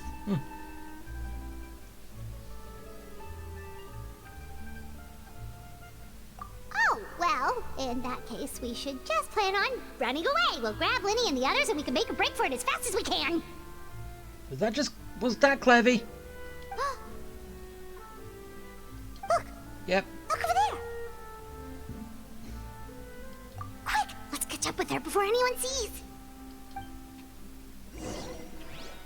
Right. Time to follow Clevy.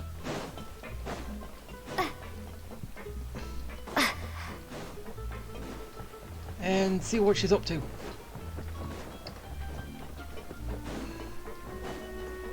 Clevy! Over there!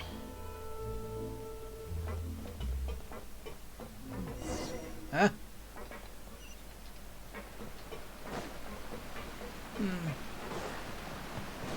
I don't know why. I was expecting like a stealth like little bit, but Oh, where is she going? Oh, if someone sees her, we're toast! well, she disappears all the time. So, yeah. Up I go.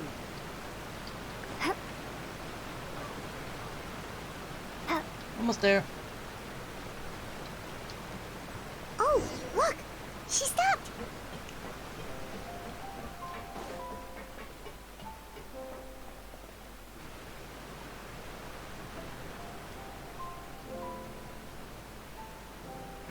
Clearvy! Shh. I opened the window while no one was looking. Look how pretty the outside is. If only I could have more than this. You probably think I'm being silly, huh? All this hopeless resisting. It's better to dream of what I could have than try to make it a reality, right? Please, help us get on the same page here, Clearvy. We need you to tell us what you know. Can you do that? Sure. Although, after you hear all this, I think you might regret that decision. What do you mean? Everyone in this family is nothing more than a tool. Something to be used and exploited. We're all expendable. Including me. Okay, I had kind of just heard about that, so As long as you're useful, you get to stick around. Lose your value. You're handed over to the doctor, experimented on, and given a fate worse than death. I've seen it happen again and again, and I've had enough. seriously, the doctor was also involved in this. You're saying the knave did all that? It's just, that doesn't seem like something she would do.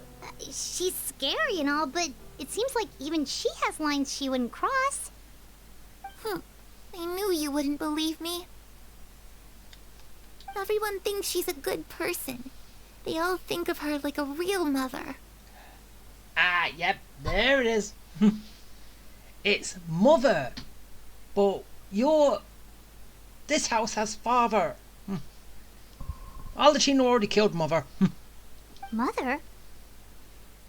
But she doesn't deserve that title. She's disgraced it and tarnished it. And if I had things my way, I'd never see her again. Don't worry, she's already dead. If only Perry were here, she'd understand. Harry. There's that name again. Also, Paimon's getting a strange feeling. It almost feels like she's not really here with us.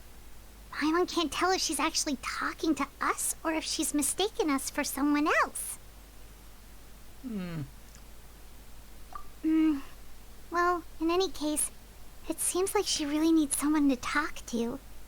We should keep her company for a little longer. She looks so young, but it seems like she's been through a lot. It's getting windy. I should close the window. Ooh, look at the moon. Isn't it pretty? Hey, wanna hear a secret? I heard that if you look up at the night sky in Snezhnaya, you can see the aurora. It's supposed to be super pretty. Even prettier than the moon tonight. Perry and I promised each other that once we're older, we're gonna go see it together. Oh. But I can't find her. I'm worried she's also been... No, that wouldn't happen to her. She's special. Mother likes her a lot. Oh, she's already dead. I should really go talk to Mother, but we just fought. She doesn't want to see me, and I'm too scared to face her. So basically, even though she's here in the present, she still has experience from the past before she died. Before she was killed. What should I do?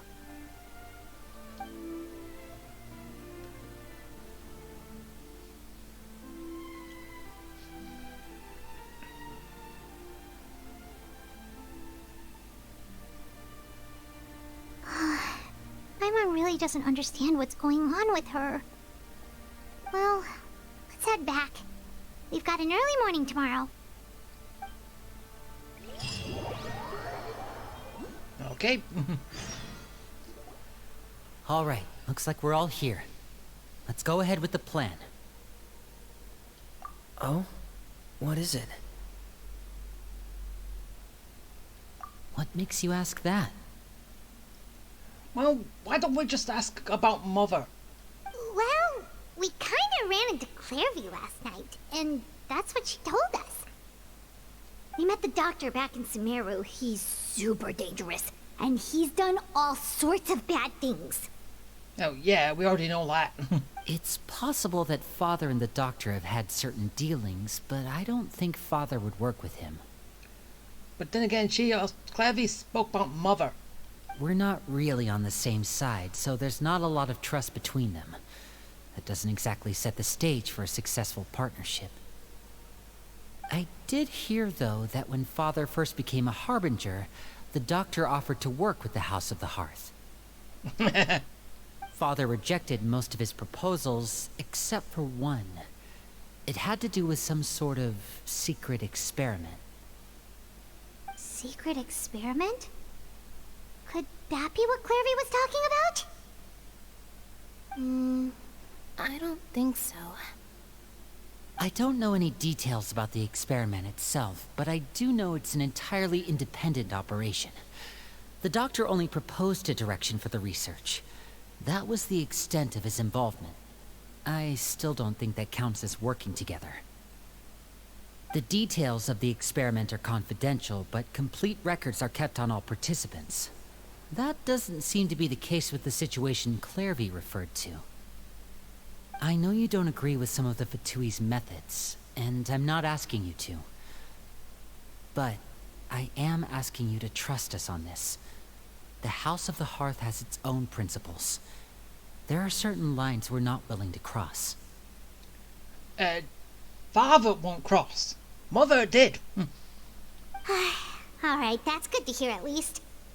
Clairvy seems to think the Knave and the Doctor worked together to do something horrible. If that turned out to be true, Paimon doesn't know how he would even face you guys. It's just that it doesn't seem like Clairvy is lying either. The easiest thing to do would be just ask the Knave directly, but Paimon doesn't think she'd tell us. Father didn't come back last night. She's probably still near the shore. We'll be counting on you to distract her. Again. Lynette, you're with me. Fremine, you know what to do. Be on your guard, everyone. All right, let's get to it. Okay, I'm still surprised they didn't talk about we didn't talk about everything we learned. Like the Mother. Because Arlecchino, the Knave right now, is Father, not Mother. Could have sort of asked about that. Where are we going today? Let's try somewhere further away this time.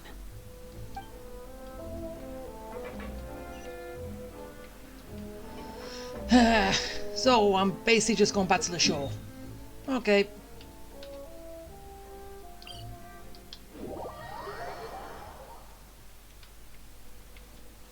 Arlecchino. Got more questions. If you'll answer.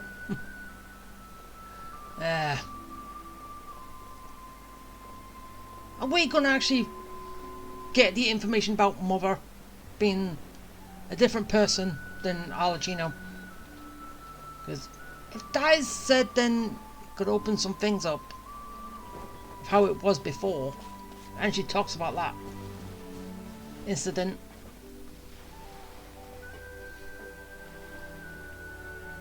Ah, it's you two again.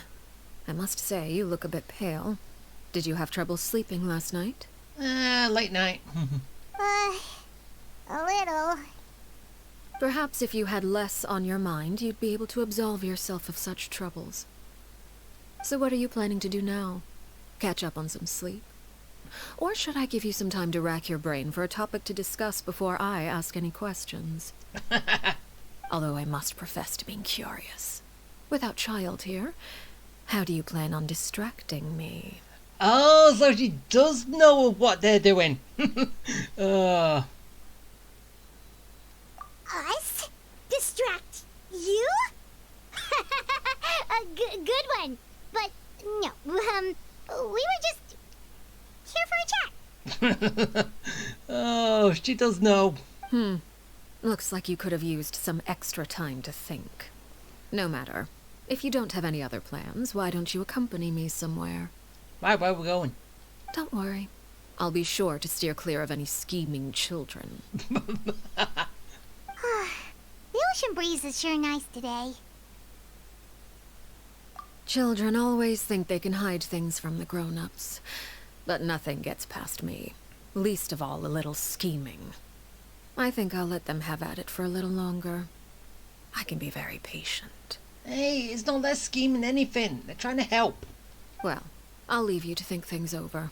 If you're so inclined, meet me outside the Palais Mermonia. Okay.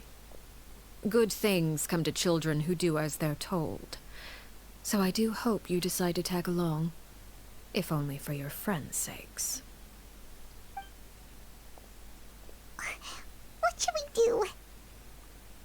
She clearly knows about everything we've been doing, and Paimon doesn't think it'd be a stretch to say she was threatening us just now. Yeah.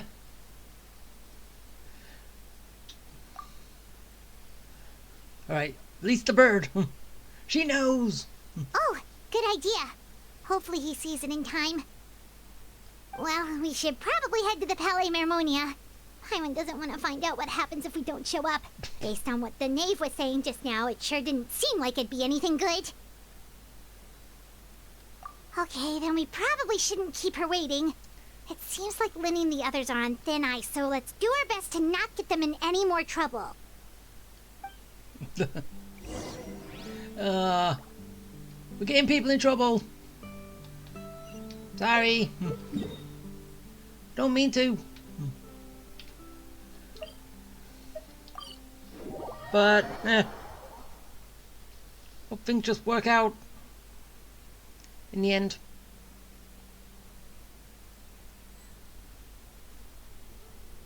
Seeing as we still have some time before my meeting, we might as well enjoy some pleasant conversation while we wait. I'm glad to see you get along with my children. Being surrounded by good companions is necessary for a child's development. True. You're not planning on doing anything to them, are you? I assume you're referring to Linny, Lynette, and Fremine. Although, there's that situation with Filial and Nentoy as well. It appears quite a few people have been acting out lately. No matter. I'm not one to discriminate. All those who betray the house meet the same fate. There are no exceptions. Does that mean you're going to kill them? Oh, are you here to beg for their lives? I'm sorry to disappoint, but the rules of the house change for no one. In my organization, everyone is responsible for their own actions. But you care about them at all? They really respect you. They even call you father. You must feel something for them. Any organization in which feelings come before principles is one destined for ruin. The House of the Hearth is hardly an exception. You could say our principles are more stringent than most. Perhaps I can offer you this consolation at least. As our guests, you two will not be held accountable along with them. I would imagine Linny, Lynette, and Fremine will be able to keep their lives. As for Filial, Nantoy, and the others, I'm afraid there's little I can do. They can try to escape, but once you know our secrets, there's no getting out alive. But you are gonna kill those two?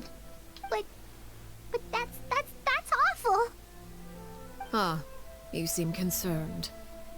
Out of consideration for my guests, I suppose I could turn a blind eye for a little longer. If Linny and the others manage to dispose of Clairvy in the meantime, all evidence of their wrongdoing will be lost. In that case, I could hardly punish them for something I couldn't prove. If their efforts are unsuccessful, on the other hand, all will be held accountable, and the punishment will be severe. It's a deal then. Of course. Oh, and here, I believe this belongs to you. Do try and keep better track of it next time. Oh, come on! You caught the bird! Oh, that's why Lenny said to release it when she didn't notice. Because she could easily catch it. It takes a considerable amount of time to train a bird like this. It would be such a pity if you were to lose it. Permanently. Hey, it's not ours. Lenny gave it us. Wait, where did you get that? And how did you know we released it? Well, I'm afraid that's all the time we have to chat. Now, for the matter at hand. I asked you to meet me here because I have business at the Palais Mermonia. It has nothing to do with you, but I think it would be prudent for you to stick by my side for the time being. There will always be time later to run off and tell Linny what you've learned. Well, time to go. Looks like we wrapped things up just in time.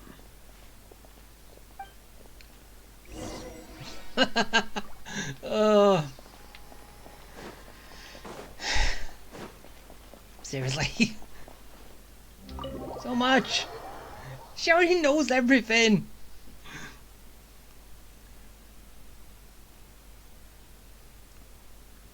She's not good for everyone. But we made a deal.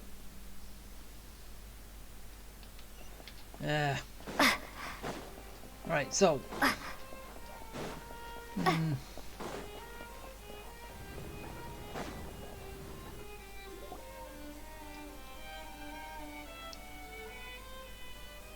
Why with...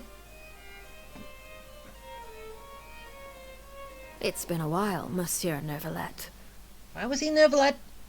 I must say, I wasn't expecting my meeting request to be approved quite so quickly. The Palais Mermonia operates with an efficiency worthy of admiration. It is only right that an esteemed diplomat such as yourself should be afforded the proper level of respect. Although, if I may speak plainly, I must confess that I did not anticipate we would have the occasion to meet again after presenting you with the Gnosis. I see you brought the Traveler and Paimon with you as well. If I may inquire as to the purpose of your visit. I'll be departing Fontaine shortly. There is, however, an outstanding matter that I would like to see resolved before I go. It requires a rather lengthy explanation, I'm afraid. So I took the liberty of explaining everything in this proposal. Please review it at your leisure, Monsieur Neuvillette.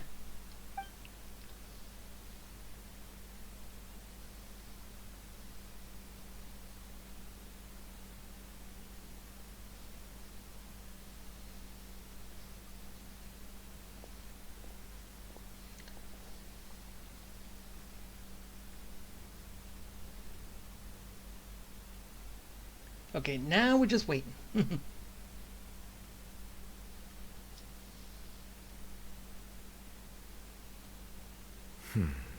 I understand your request. However, at the risk of causing offense, I must admit that I fail to see why you would wish for such a thing.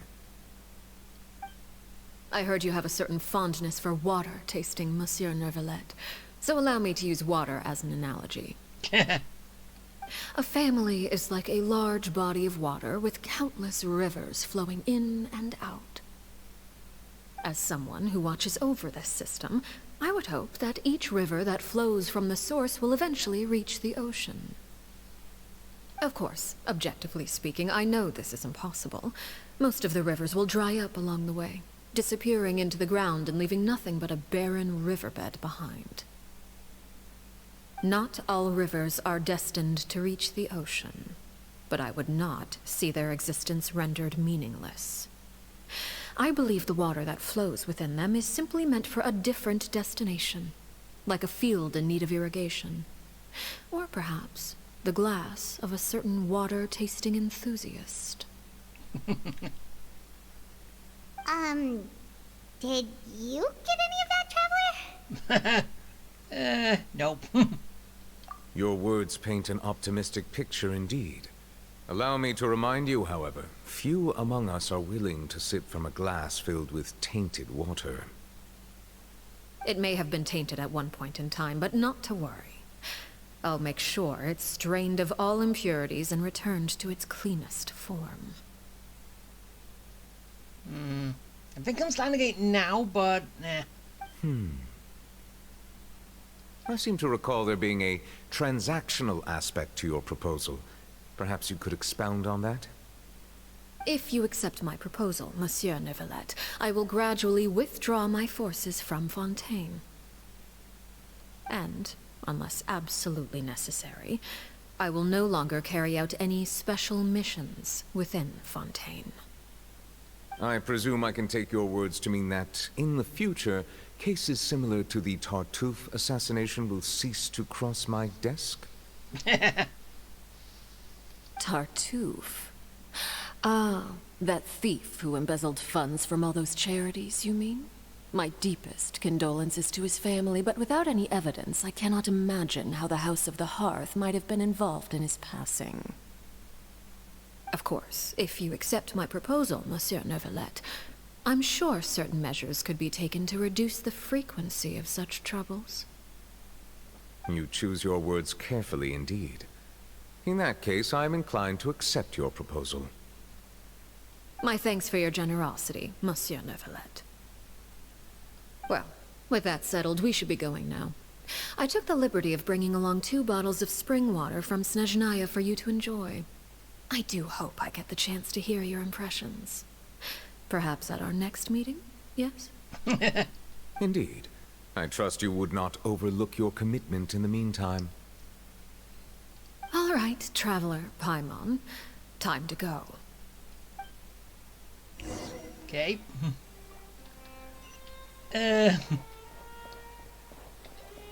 Seriously, do water tasting? I believe I've told you before that my emotions easily resonate with those of others. Yet in the few meetings I've had with that Harbinger, I haven't been able to sense any aspect of her emotional state. Her mind is like a still body of water. Who knows what darkness lies in its depths, and the lack of ripples on the surface gives nothing away. It's unclear whether this is her natural state of being, or whether it's an incredible strength of will that gives her the ability to master her emotions. Either scenario, however, suggests she is a very dangerous individual. I do not expect an explanation as to why you two are by her side. Whatever your reasoning, I would only advise you to take caution. Can do. Yeah.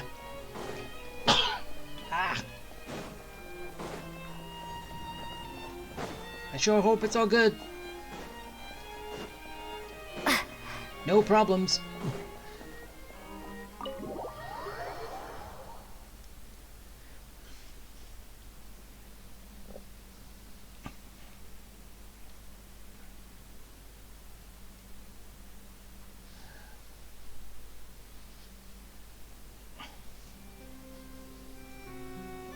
So, what exactly were you talking about back there?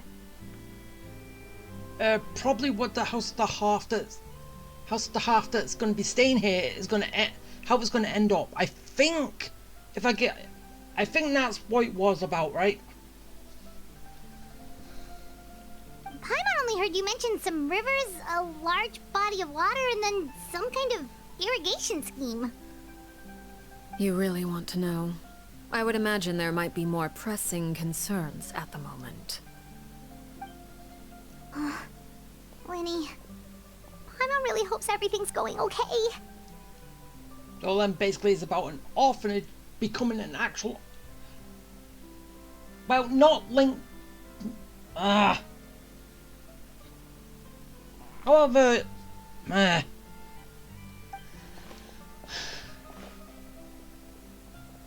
Oh, Paimon recognizes that look. You've got your thinking cap on, don't you, Traveler? Shut up, Paimon. Let me think in silence.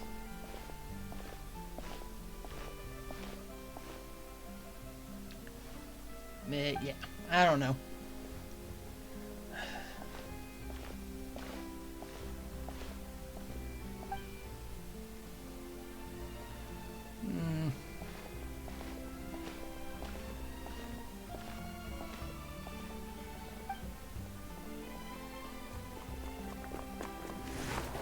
I knew that was going to happen at some point.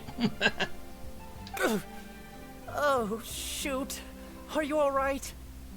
Oh, jeez. I'm so sorry. I was so focused on selling these papers, I wasn't looking where I was going. Well, let me make it up to you at least. Here, take this paper. On the house.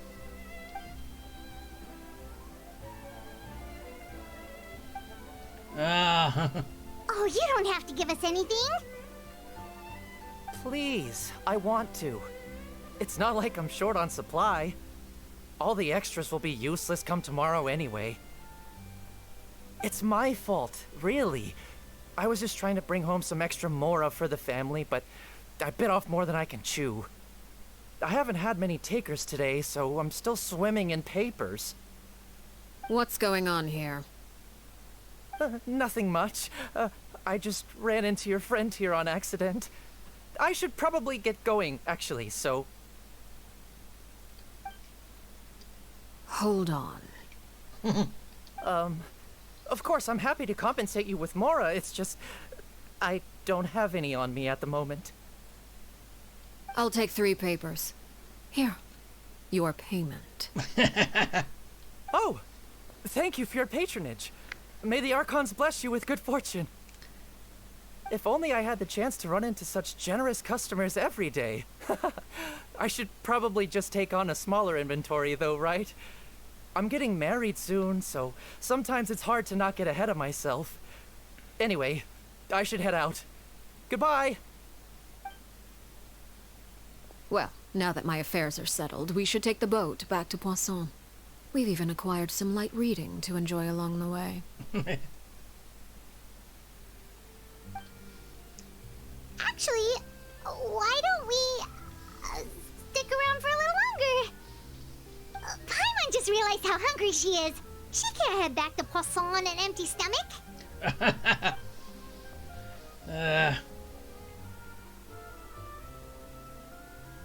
It appears you two are under the impression that delaying our return will somehow alter the situation in your favor. I'm sorry to ruin your fantasy, but your efforts are meaningless. Hey, we can still try. That being said, I could be persuaded to give Linny some extra time. I just have one condition. If you agree to my request, I'll even answer some of your questions. You're quite curious about Clairvy, are you not? And my relationship to her. Okay, but why just Lenny? Wait, why are you being so generous all of a sudden? You're not gonna ask us to do something bad, are you? You overestimate yourself. You don't have the talent for bad things. Hey, no, give us the chance to do that. We could be bad. What can you possibly... The most important consideration in a negotiation is that both sides receive something they want. Demands and threats only get you so far. Wonderful. Here it is. When the time comes, make the choice that you deem most appropriate in the situation, and lend your help to the House of the Hearth. Okay. Sounds normal enough. But what do you mean, when the time comes? When is that supposed to be? That is for you to decide. Ooh. Then we have a deal. Follow me. Okay, where to now? Ah, sorry again.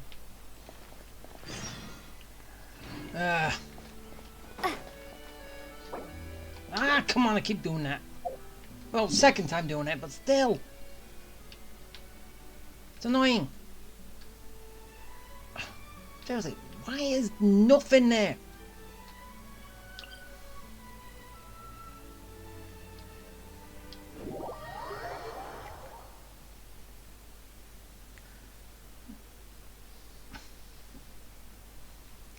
Would have been better for an for a warp point to be even closer. Oh well. Get a little bit of wondering.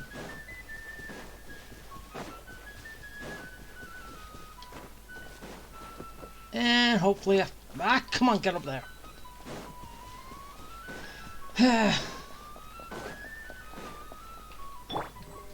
Wait, no.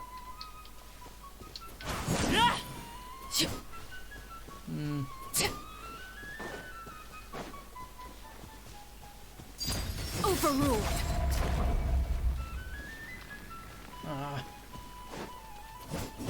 Okay, you do. So. How about we explore the area ahead of us later?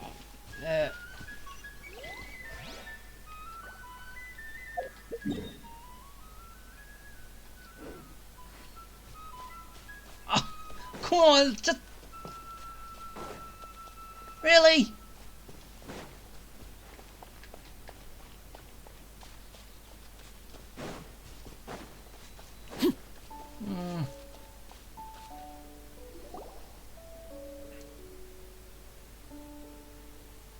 What is this place? Somewhere long forgotten by everyone. It used to be a grand building. Now it's nothing more than a pile of rubble. No one comes here anymore, nor does anyone care about what once happened here. Although, this place does have something to do with the story I'm about to tell you. Ooh. It was before I became a Harbinger, and before Linny and the others joined the House of the Hearth. Due to certain events, I first killed Clairvy and then her mother. And this is where it all happened. You killed Clairvy? You were the one that killed Clairvy? Patience now. Allow me to explain Clairvy's side of the story first. I'll start from the beginning. Clairvy was 6 years old when she was brought by her mother, Crucibina, to live in the House of the Hearth. From the outside, it seemed like a fairy tale. A thriving family made up of kind adults and friendly children. Crucibina was the knave at that time, and the House of the Hearth was under her control. She was Clairvy's mother by blood, but she was also the mother to all the children in the house. Oh. Clairvy was happy here, for a time. But she quickly realized that being part of this family wasn't a fairy tale at all. It was a kind of purgatory. Purgatory? Exactly. The House of the Hearth takes in war orphans from all over Teyvat. But as for how to raise them, that depends entirely on the person in charge. Crucibina came up with a novel idea. She would teach the children to fight, force them to duel each other, and then crown as the king of the house the child who proved themselves most worthy of inheriting her title. It's difficult to estimate the number of children who died or were maimed in the process. There's little I can say about the ones who died. The ones that emerged with permanent injuries, on the other hand, well, they still served a purpose. The doctor. They would be handed over to the doctor to be experimented on, or sent away on dangerous missions. Nothing more than tools to be used and then discarded. So those were the experiments Clairvy was talking about. But what actually happened to her? You said that Clairvy was Crucibina's daughter, so if Clairvy tried to convince her to stop what she was doing, Crucibina probably would have listened, right? Despite being Clairvy's mother, Crucibina cared little for her daughter. She forced Clairvy to join the House of the Hearth only as a means to demonstrate her own impartiality as a mother, to prove that she treated all her children equally. Clairvy did try to convince her mother to change her ways, but it was to no avail. After her efforts failed, the only other option was to rise up and try to fight back. Unfortunately, the other children had already been thoroughly indoctrinated into the illusion of happiness Crucibina had created. Of course, there was one exception. Someone Clairvy's age who knew the truth about the House of the Hearth. Her name was Peruere. Wait, the friend that Clairvy mentioned? Ah. Friend, huh? I suppose we can call her that for now. Oh wait, and that was you, wasn't it? If I... Clairvy was a cheerful and passionate person with a tenacious spirit. Peruere, on the other hand, was rather cold-blooded. Yep, it was you. Oh. Her cold-blooded nature allowed her to see through Crucibina's facade.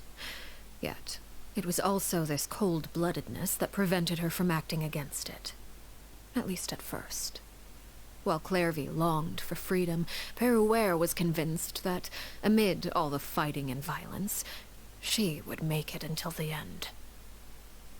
Despite their differences, the two became fast friends, united by their knowledge of the truth. Clairvy told Peruere that she hoped to create a real family, where no one would be killed or sacrificed. There may have been a certain naivete to her ideas, but Clairvy proved her determination many times over. She tried countless times to run away, ask for help, or expose the truth. But her efforts only earned her beating after beating. The only thing that kept her going was her strength of will. Even with her body racked with pain, she would still stand on her tiptoes and open the window at night. She and Peruere would look out at the moon together, a fierce longing for freedom shining in her eyes. But one day that light simply vanished. Oh no. What happened? Her hopelessness resulted from a culmination of things. 10 years had passed. 10 years worth of failure after failure. She and Peruere weren't children anymore, but finding any chance to escape still seemed as hopeless as ever.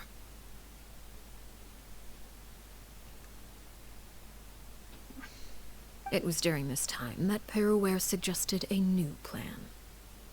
If escaping was out of the question, why not take down the very person sitting on top of this throne of lies? Mother herself. Clairvy rejected that proposal. She claimed that, as a famous harbinger, Crucibina possessed an unimaginable amount of power.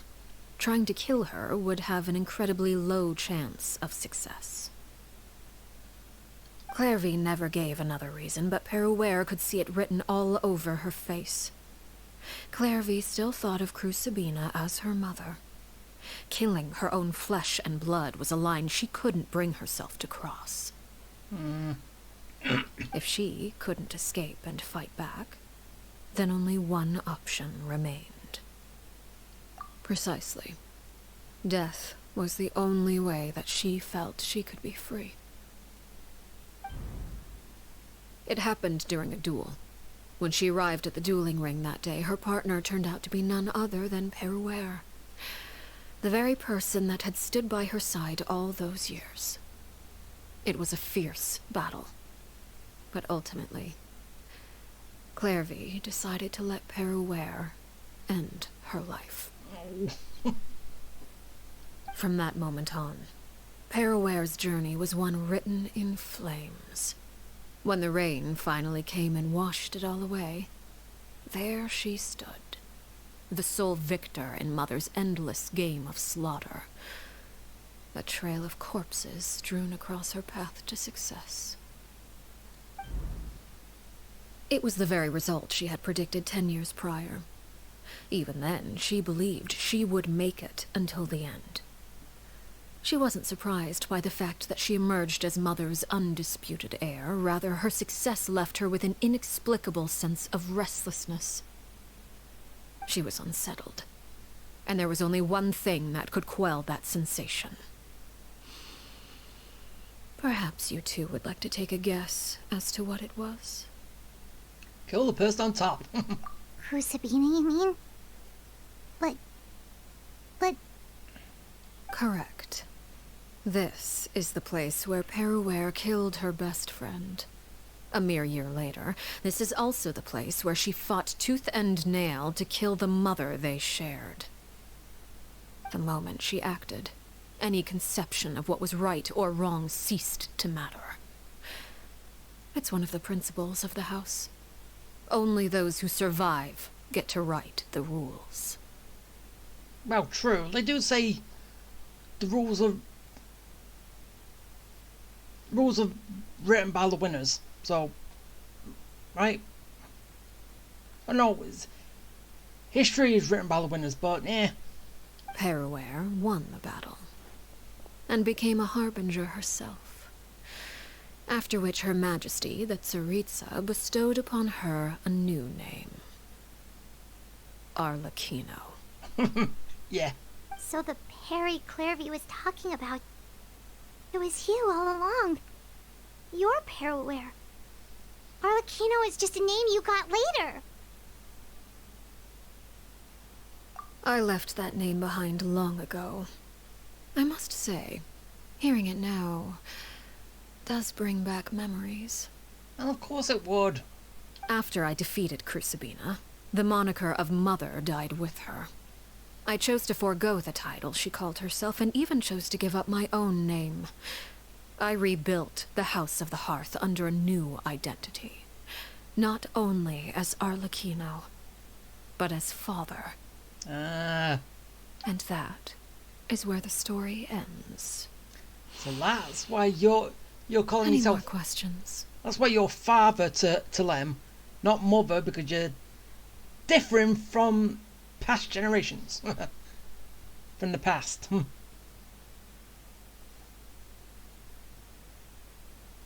Yeah. Based on what you just told us, Clairvy wasn't a little kid when she was killed. So the Clairvy we met... Was she really a spirit at all? I suppose you could call her an illusion born of flame. Her existence is like ashes to a fire. Something left over in the wake of blaze and ruin. You see, a certain power runs through my veins. It's not unlike a curse.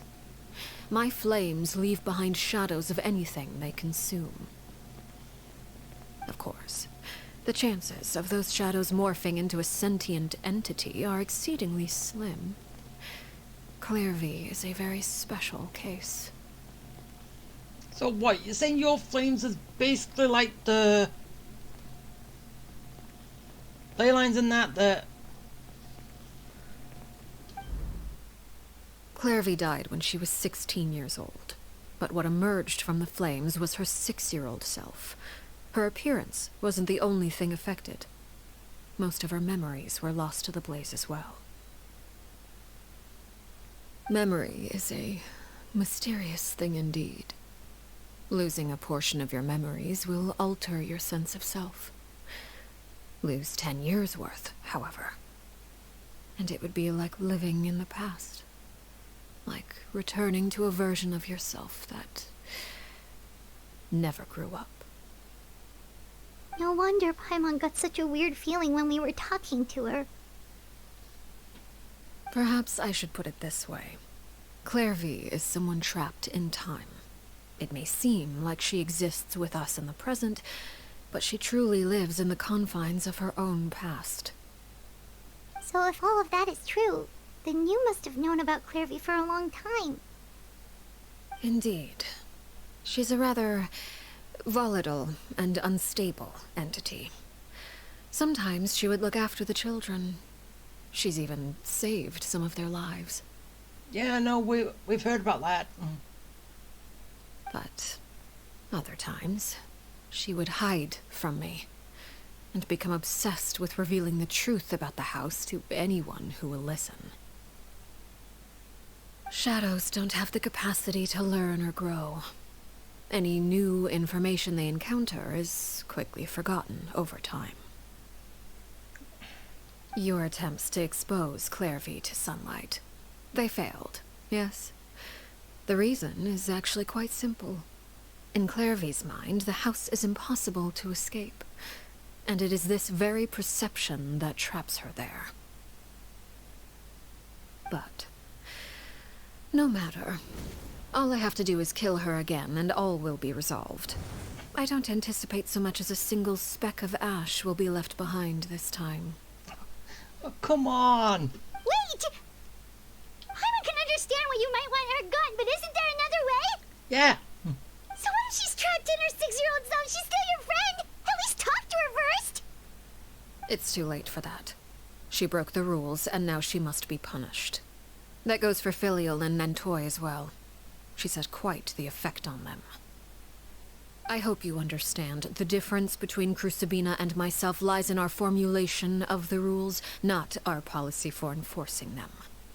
Upholding the rules without question is a trait we both share, because that is how a household should be run.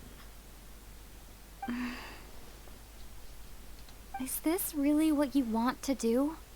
Finally, we get to speak! Again. When was the last time we actually got to speak? I was, during the...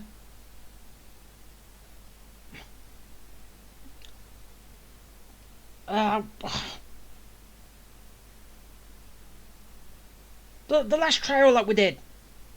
That's the only... Since then. And that was what, in a 4.3? Whatever could you mean? Don't you want to say a proper goodbye at least?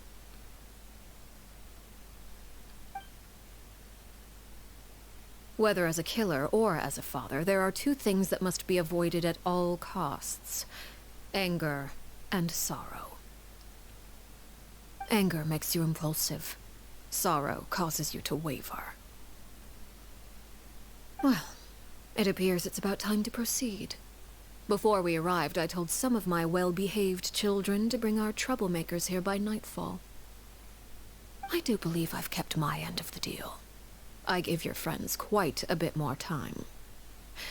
As for what happens now, we'll just have to wait and see.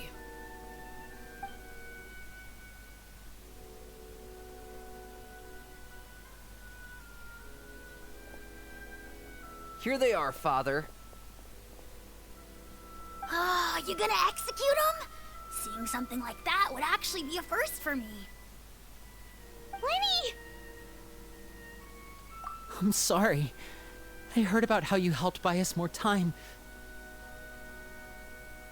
But I still failed. I couldn't find a way to fulfill her wish. Huh? Are you... Perry? Indeed, it's been a while, Clairvy. Perry! Shh, stay right there. I'm sorry to postpone our reunion, but first I believe certain scores need settling.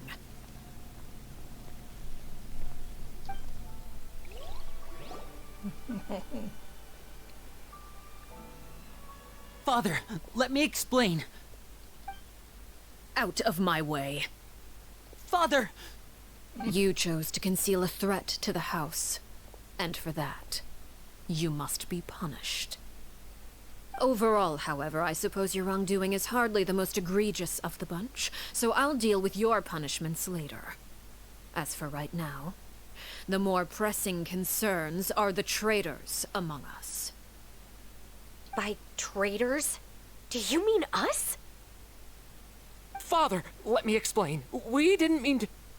Fultz, why don't you share what you heard? Yes, Father. Secret Midnight Meeting number 3. Participants, Filial, Nantoi, Sato, Toddy. Nantoi clearly said, if only Father wasn't the one who took us in. Sato added, I'm sick of this life. I just want to live as a normal person. Filial was the worst of them all. She called us crazies and said a bunch of mean things about Father. I did not! You're lying! Fultz is trying to frame us! It's not like I'm the only one who heard those things. After that, you and Toddy and a bunch of other people started talking about Clairvy. You were using all those things Clairvy brought up as an excuse to question Father. We're birds locked in a cage. The only way out is to destroy it. That's what you said, wasn't it? You little... You just want me gone, don't you? What did I ever do to you, huh? And you, Sheplo, have you forgotten who stood by your sickbed, watched over you, and changed your dressings? Come on, let's hear it then. What's your reason for all this?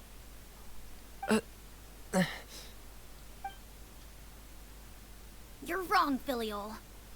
We don't want you to die. You're our family. Liar.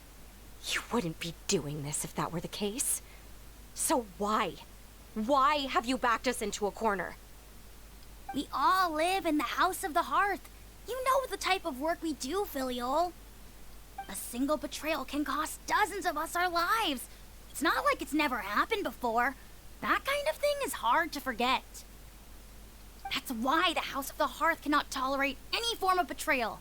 Ever since we came to Poisson, you've had 7 secret meetings. A lot of the things you talked about really crossed the line. You've been spying on us for half a month? Wait a second.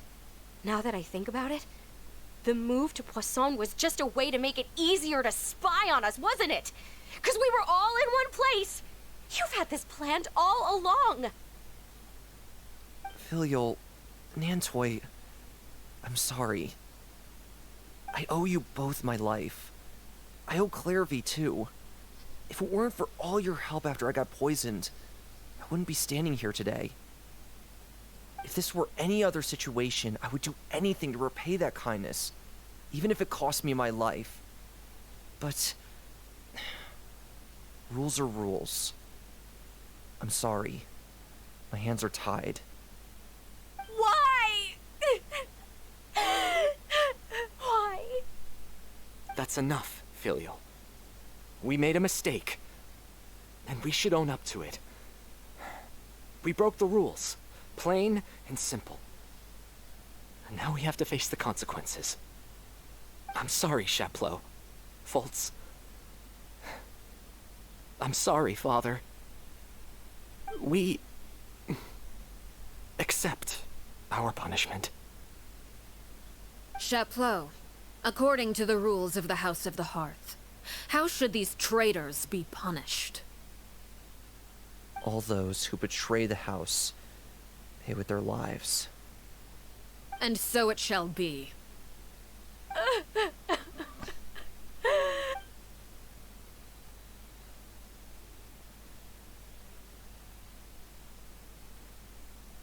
Father, please wait! Something you want to say, Linny? Please reconsider, Father. What Filial and the others did, does it really count as betrayal? We all come from broken families. From the very first day we joined the House of the Hearth, we wanted nothing more than to make it a real home. But the truth is, none of us know what a real home should look like. I'm not saying I have all the answers. All I know is this. Killing Filial and the others may uphold the rules, but doing so will only bring us further away from being a real family than we've ever been. So please, Father, please reconsider. I agree with Linny. Father, please. Linny, you... I also agree with Linny. An order once given cannot be rescinded. However, given the extent of your determination, I suppose we shall have to go about this a different way. Draw your weapons and face me. Ow! Our weapons?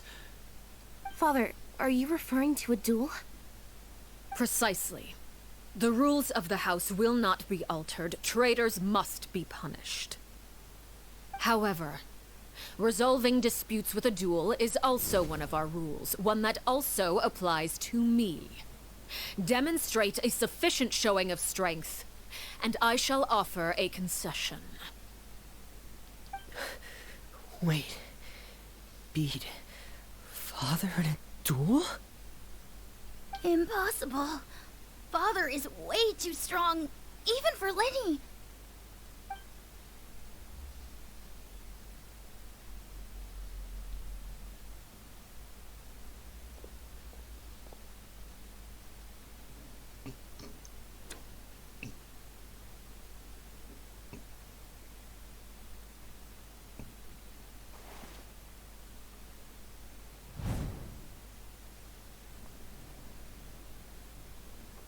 Did you hear that, Traveler?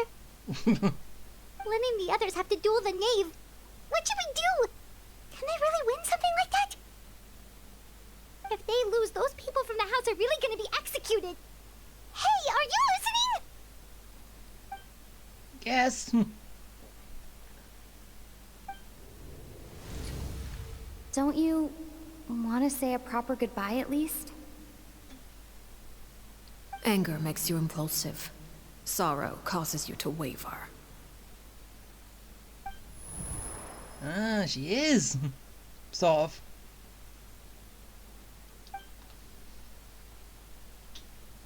Oh, looking at that expression on her face, she seems really serious about this. Guess that means there's no chance she's throwing the duel on purpose, huh?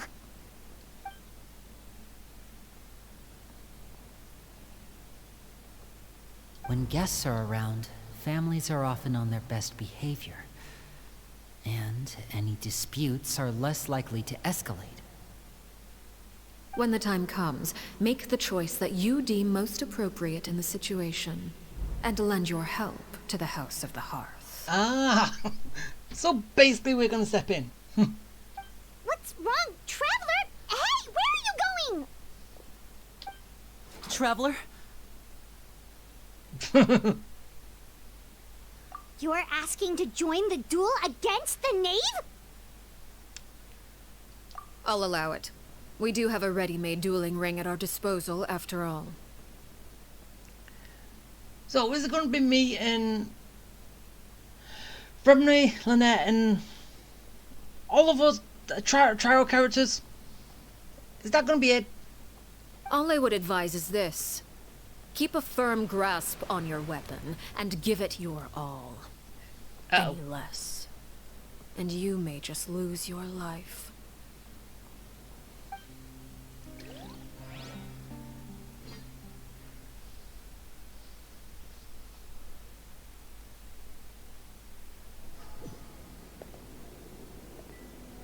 Oh no, it's... Ow. Ah! Okay. I'll go. There is no escape. Go. Ah, throw away. Is it my turn now? With these rising flames... Watch out for Father's movements! Don't worry.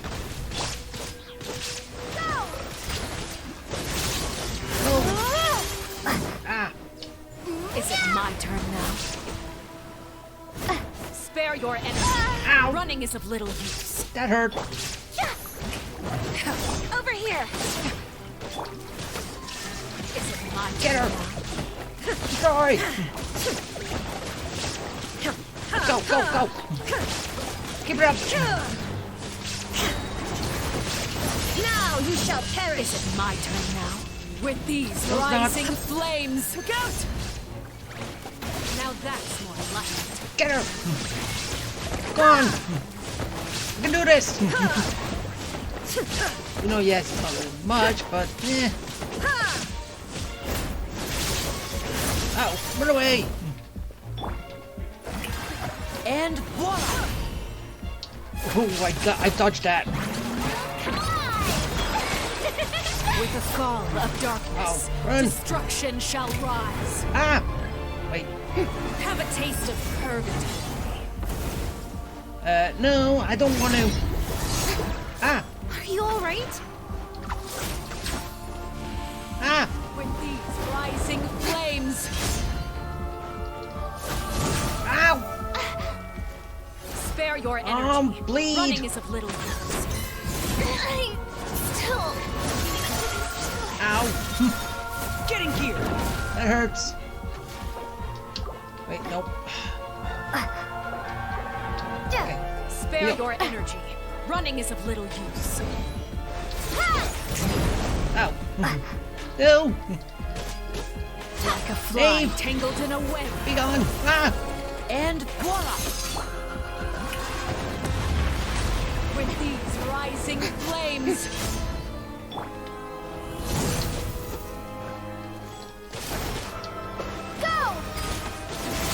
Ah! Ow! Not good. Oh, not good. Hang in there. Go! Get her! My turn now. Closer now. Ah! Leave me alone! Leave me alone, Dave! Arlecchino! What? Try to pace yourself. Running. Try! Ow! That hurts!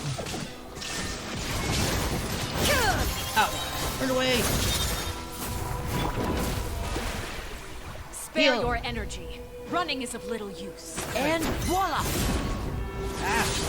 Ah! Stop it! Someone! Torn to oblivion! Spare your energy. Whoa. Running is of little use. I don't like getting hit. Over here! Okay, run! Trapped like a bunch of helpless animals. Ah! Spare your energy. Running is of little use. Illusion shattered! Go! Ah! If I really have to draw my blade. Tangled in a web. Wait, no. Okay, at least I can do listening stop time outlier. That's good. Okay, best stuff for healing.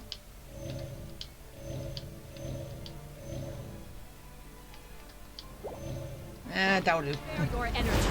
Running is of little use. Ah! Now! That hurts! Not bad. The show You've begins! proven to be a and voila! There you go! Is it my turn? Go! Come on, we're almost done this. Bombs away! Arlecchino against Arlecchino! No, she died. Detached. Ah! From the my turn. Are you alright? Taste of purgatory. Ah! Ah! That hurts! Spare your energy. Running is of little use.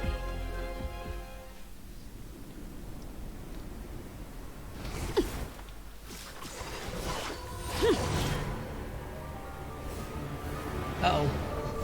Phase 2! Uh-oh.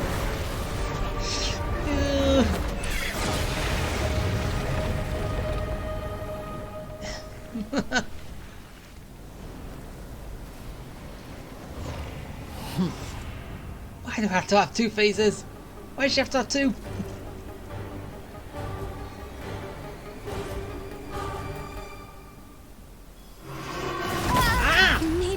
hasn't. Oh, come on, now that was so unfair. Literally, so unfair. Right. We gotta heal.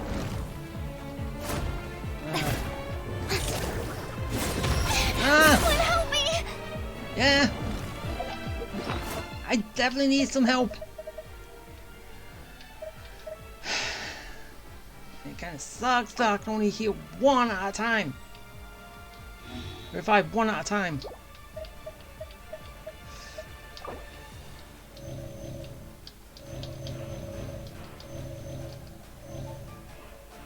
Go away 2 minutes. Now Ah. a chance. Over here! No. Ow! Oh, come on, that hurts. The sun and moon have set. Wait, is Only ruin remains. Watch out for Father's movements. Look out! ah? Who's next? Wait, is she basically taking herself out? Oh.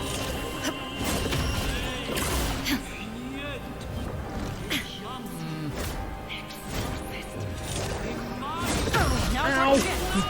Over here! Huh? Wait. Excellent. What's that for? Ah. This ain't good. Okay. No, that's the wrong thing. Okay. Heal.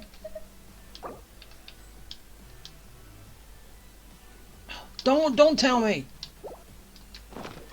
Watch Oh. out for Father's movements. Look out! Oh, good.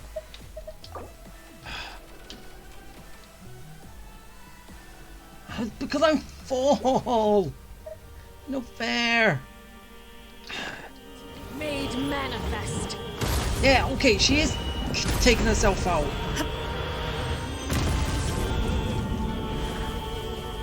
Okay, ah! Okay. Can this be it?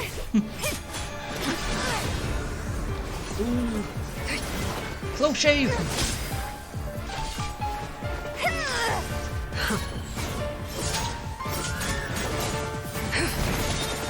Come on, I want this to be over.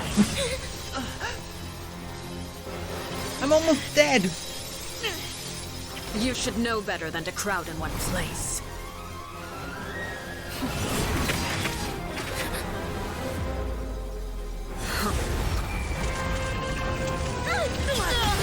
Ah, Remedy! Oh, I know. No! I'm sorry, Father!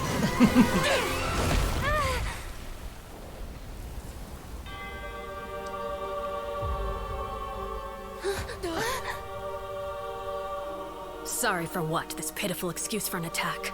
Oh.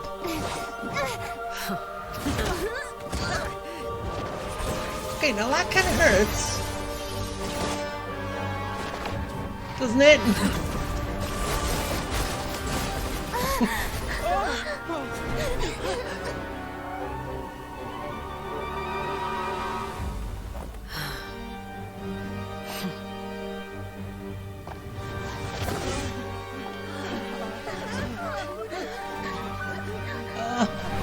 Father, no!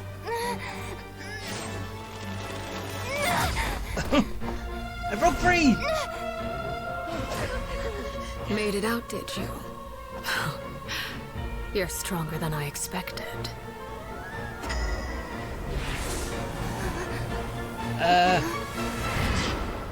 What? A crimson moon. I can't move.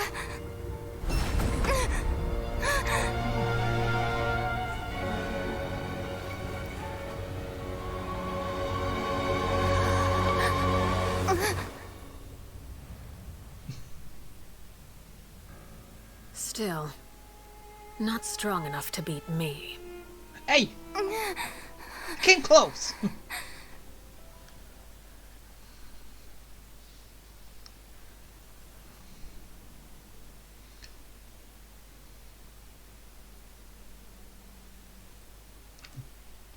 Does that mean that we're going to have to fight her later? When we get to Snezhnaya? Yeah. That's not going to be good.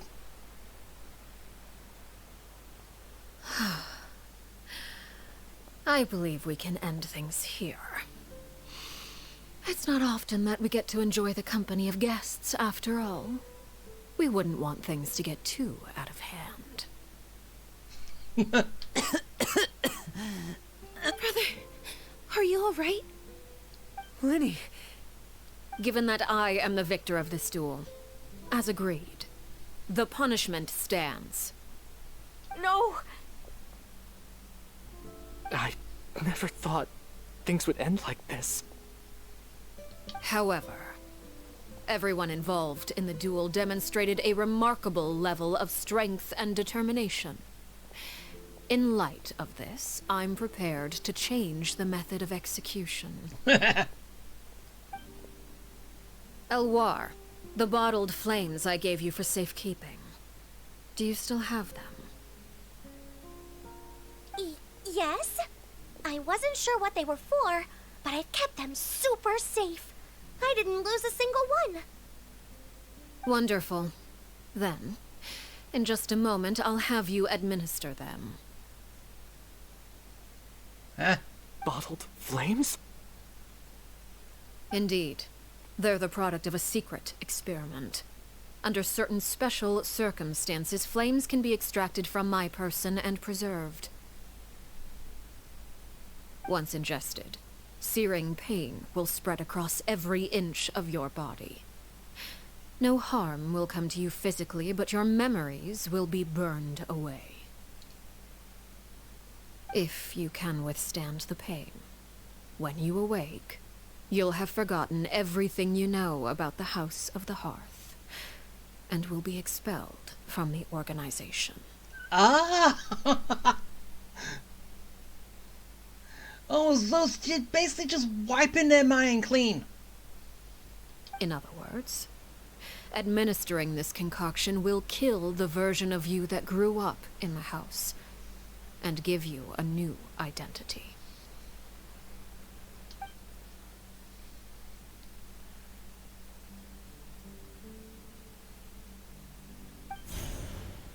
Memory is a mysterious thing indeed. Losing a portion of your memories will alter your sense of self. Yeah, so is this basically what you did with her when she was 6? And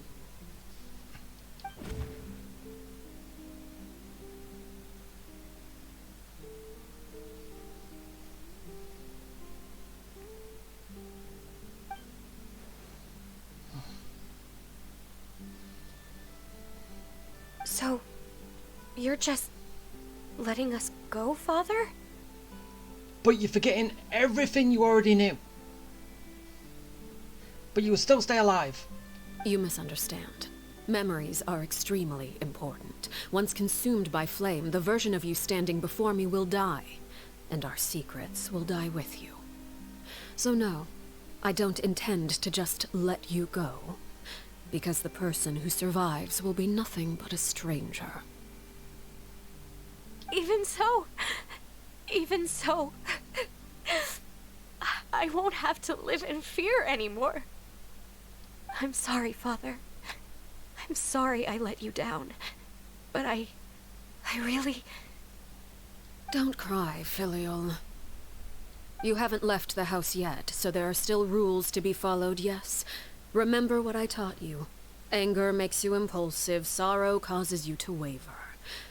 Don't let yourself be controlled by your emotions. Of course. I'll remember. Until you know more. Dry your tears, and go pursue the life you really want. Yes, Father. Chapleau, Fultz, Elwar. Take them back to Poisson. And bring Lenny and the others as well. I prepared 3 extra vials of bottled flames. As for whether to take them, the choice is yours. Goodbye, children. The next time we meet, I will no longer be your father. Thank you for all you've done for the house.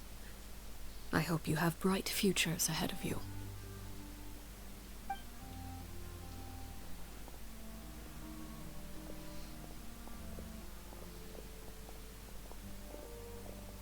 Father. Let's go.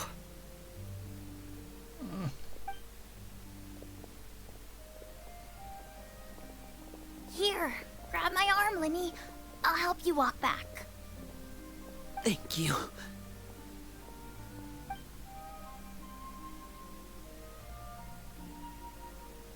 Clairvy.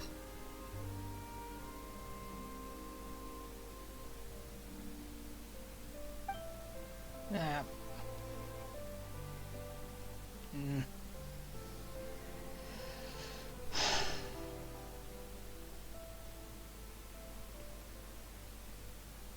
Can we talk now?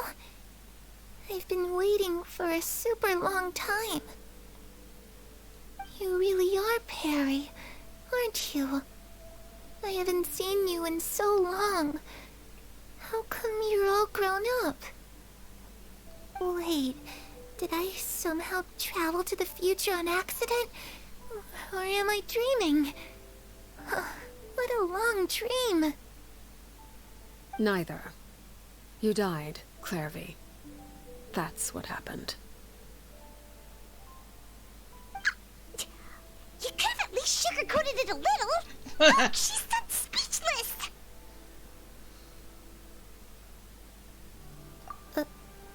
Oh. Okay then. Huh? That's it? You accepted it just like that? Hey!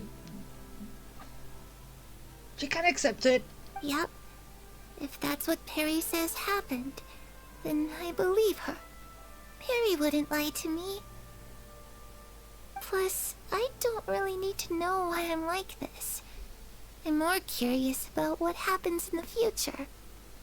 If you're a harbinger now, Perry, that means Mother is gone, isn't she? Can you tell me about it? I want to know what happened to her. And to me. You never stopped trying to defy fate. At first, no one believed you. You could only vent your frustrations to the moon. In fact, you often sought comfort in the night sky. You wanted to see the aurora, so one night we promised each other we would go to Snezhnaya to see it together. Later on, you tried to run away, but you were brought back each time. Mother spared your life, but it wasn't out of kindness. Instead, she decided to make an example of you by slowly torturing you over time. That way, the other children would know what happens to traitors. Ow! That... Still, you never gave up. Mother hoped that through ruthless duel after ruthless duel, she would be able to crown an ultimate victor among the children she raised. But you called on everyone to unite, to fight to a draw in order to reduce casualties. Your efforts may have only delayed the inevitable, but still. You gave them hope. You tried everything you could think of, but every attempt ended in failure. Still, you never turned your sword on Crucibina, and you never turned it on me. On that gloomy day, you told me, "For the last 16 years of my life, I've done everything I can to fight for freedom. But now, I realize that the only freedom I truly possess is the freedom to choose to die." I never imagined I would say something like that. I must have been feeling really worn down. But somehow, I still think I understand. According to Mother's plan, only one of us was going to make it until the end. And I always hoped that person would be you. If I could do it all over again, I still don't think I would make a different choice.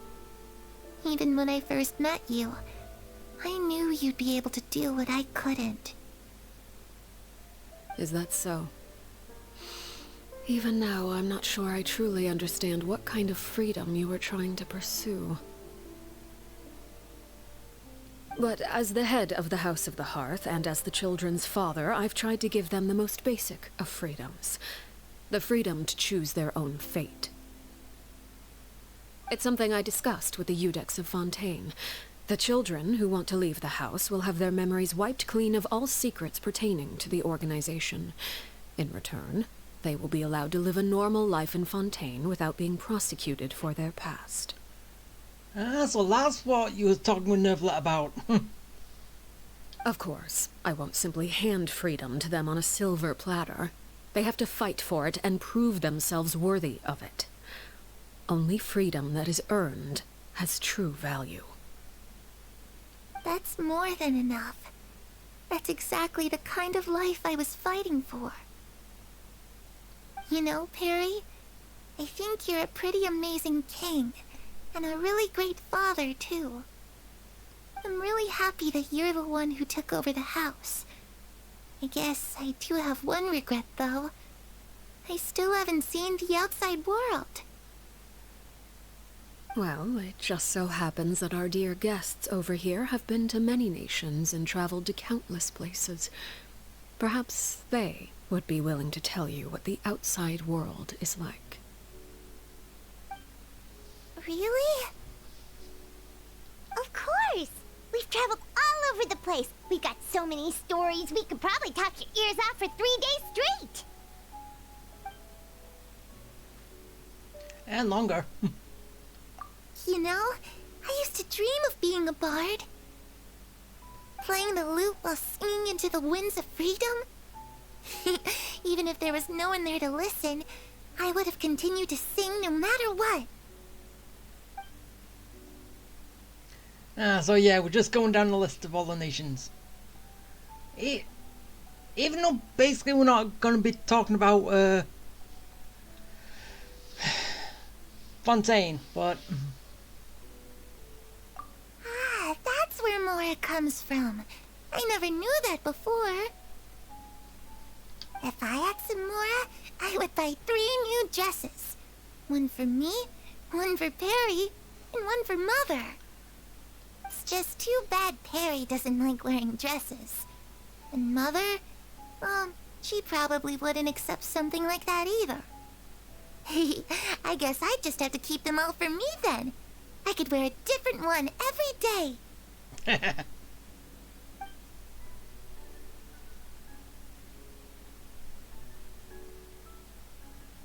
Oh, yeah, we are talking about Fontaine too, so... Those yokai you mentioned, what do they look like? I once saw a drawing of this one guy with horns on his head and a super scary face. Are there any yokai like that? Oh, sounds like you're talking about an Oni. Yep, we've met one, and let Paimon tell you, they're not nearly as scary as they look. I was always too afraid to skip Mother's fighting lessons. But at the academia, I bet you could do all sorts of secret things in class. Things that have nothing to do with studying. I'm just kidding. Being able to study whatever you want without having to fear for your life actually sounds pretty great.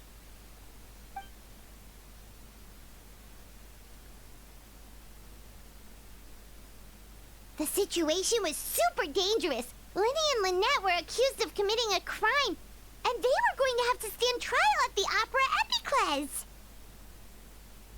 Oh no! That must have been hard for all of you. What happened next? Don't worry. We were able to turn the situation around super quickly. All thanks to Detective Paimon, of course. How'd you do that? Come on, tell me. Okay, so it was like this.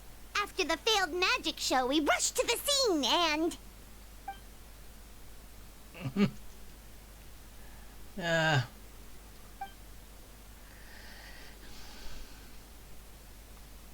Shadows don't have the capacity to learn or grow.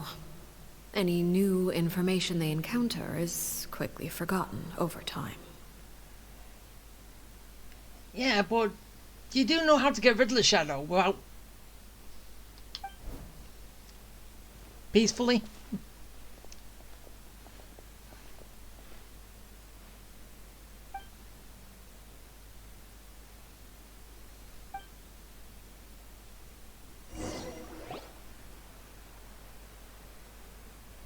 Or will she just fade when the sun's out? Well, sun's out. Clairvy, you've worked tirelessly from the shadows to overthrow the House of the Hearth.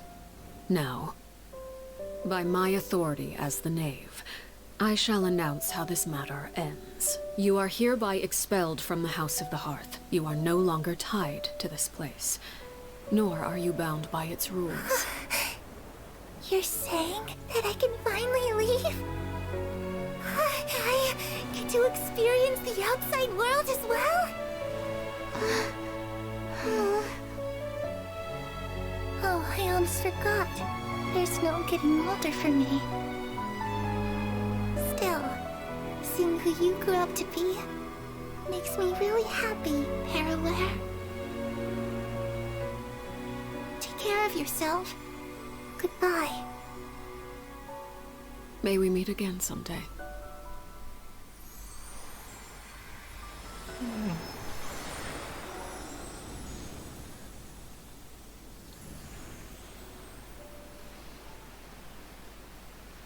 Clairvy. She left so soon. Paimon didn't even get to finish her story. I also have certain sentiments left unsaid. I wanted to tell her that the aurora I saw in Snezhnaya was just as beautiful as the ones in the pictures. Hey, you're the one who gave us the reins to talk to her, not you. So... But a shadow's memories reset at dawn. Had we delayed any longer, we wouldn't have had the time to say goodbye. Whatever regrets may linger, let them be lost to the coming of a new day. Father? It's Linny! Hey, Linny!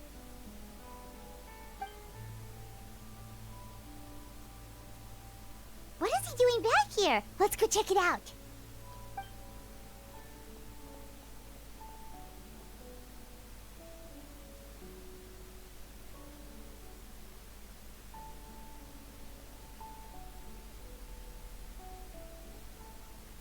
Father, the bottled flames have been administered. Filio and the others have left the house. And you? What have you decided? Thank you for giving us that choice, Father. But we never wanted to leave the house. It's the only home we've ever known. Lynette and Fremine feel the same way. They're recuperating back at the Hotel Bouffe d'été. But I decided to come back and tell you where we stood. I'm sure you're well aware of the expectations I have for you. I want you to follow in my footsteps and become the next king of the house. Yet you seem to have different ideas. I must admit, I'm rather surprised by your decision to stay. There's nothing wrong with choosing to live a quiet life. Leading this organization is a heavy responsibility, one not so easily carried by someone forced onto the throne. I just never understood what you saw in me. What made you believe I was deserving of that throne? You're brave, talented, and, most importantly, you cherish your family. You would do anything to protect them, even if it costs you your life.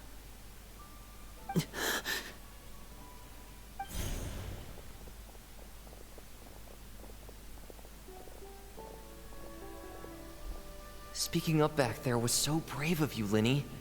It's all thanks to you that we were able to convince Father to back down. You're a hero, Linny. Hero? Father is the real hero. Had Father gone all out during the duel, there's no way I would have walked away with my life. She must have had it all planned from the beginning, from the very moment she suggested a duel. Well, yeah. I'm not deserving of that title. I'm not strong enough or smart enough. You're wrong. In my opinion, all you need to be deserving of the throne is conviction and the necessary strength to act on it.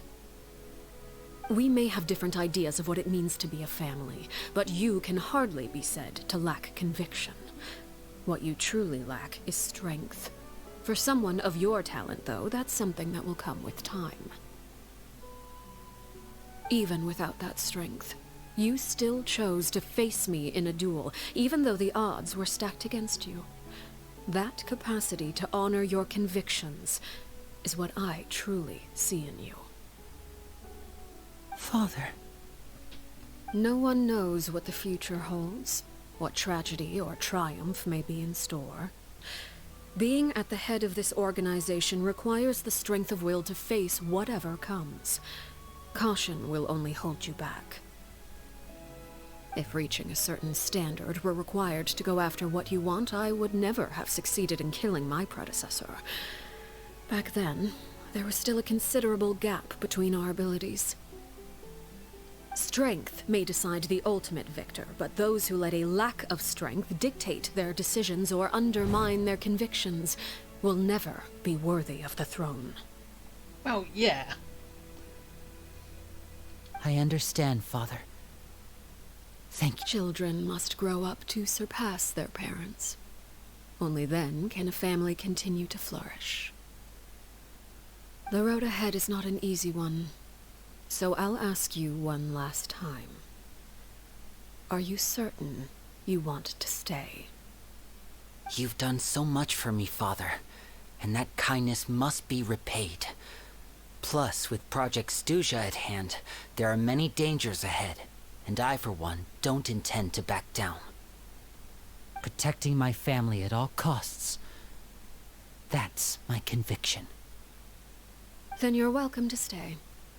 As for Project Stuja, you need not be too concerned. If those cowardly businessmen and heartless dignitaries try to take us down, I'm prepared to teach them a lesson. Having members who longed for the light was our organization's last weakness. With those members no longer among our ranks, the House of the Hearth is like a spider hiding in the shadows. We need only wait for our prey to come to us. At present, our imperative is to use their plan to our advantage. In doing so, a crimson moon shall rise amid the frigid blizzards of winter. No demonstration of loyalty shall go unrewarded, and no sacrifice shall be in vain. As for the two of you, whether we meet again as friend or foe, I'll remember the camaraderie we shared in this moment. Friend or foe? I know we're gonna be foes next time we meet. No matter how arduous the journey ahead, I hope we both reach our desired destination. Yeah, I hope so too. Okay. Wait 2 days. Alright. Let's do it. And now what? What's the last thing we're gonna do before we end this?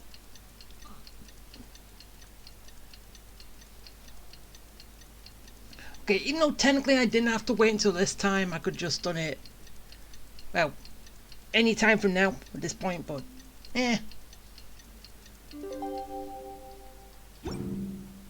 Inactivity serves no... Didn't Linny say that Lynette and Fremine were recovering at the Hotel Bouffe d'été? Oh, Paimon wonders how they're doing.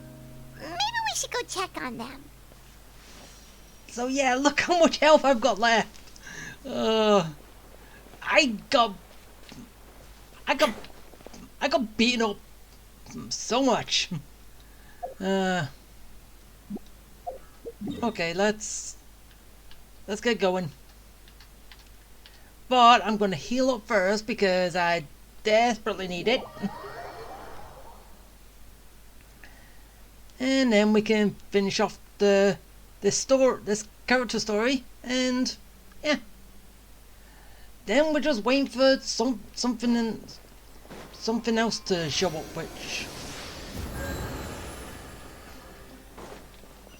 which will be good. Whee! Whee!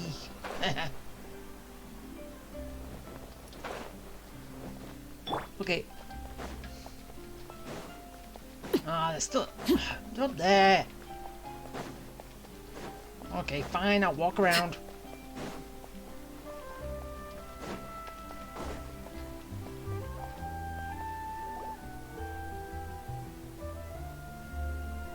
Lynette?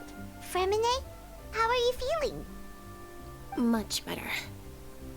Whew, what a relief. What about you? Are you feeling alright? I knew you'd come out unscathed. Us, on the other hand, well, we've been bedridden for 2 days.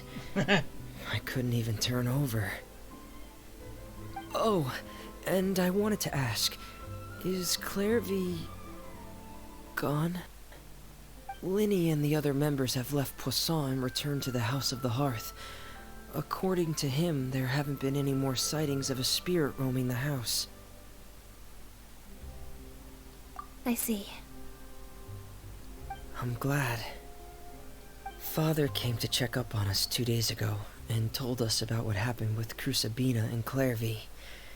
Actually, I've met Crucibina before. Wait, what? You did? You've met the former knave? Crucibina died a year after Clairvy.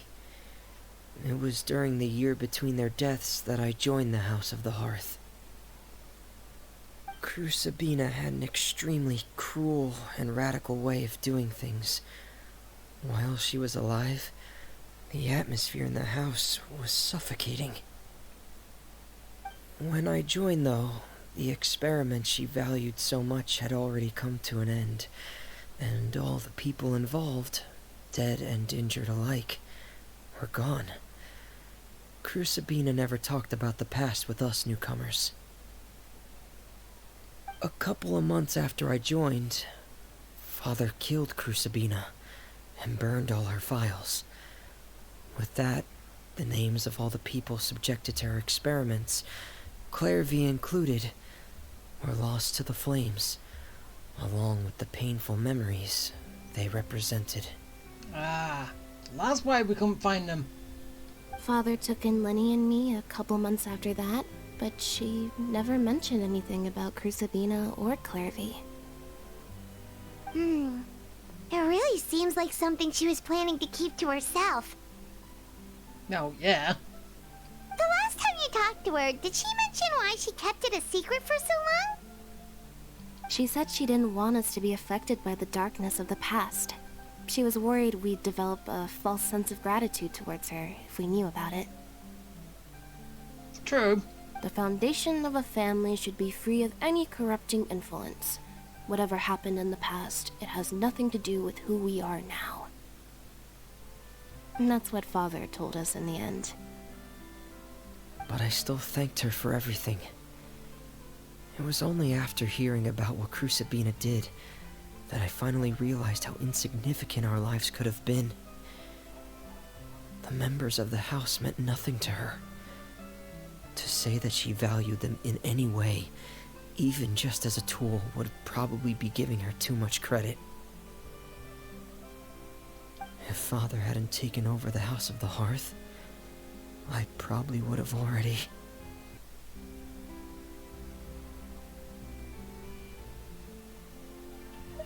Father rarely brings up the fact that she saved us.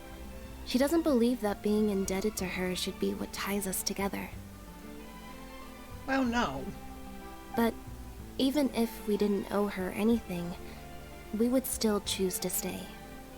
Because this is our home. We may have arguments or times when we feel wronged.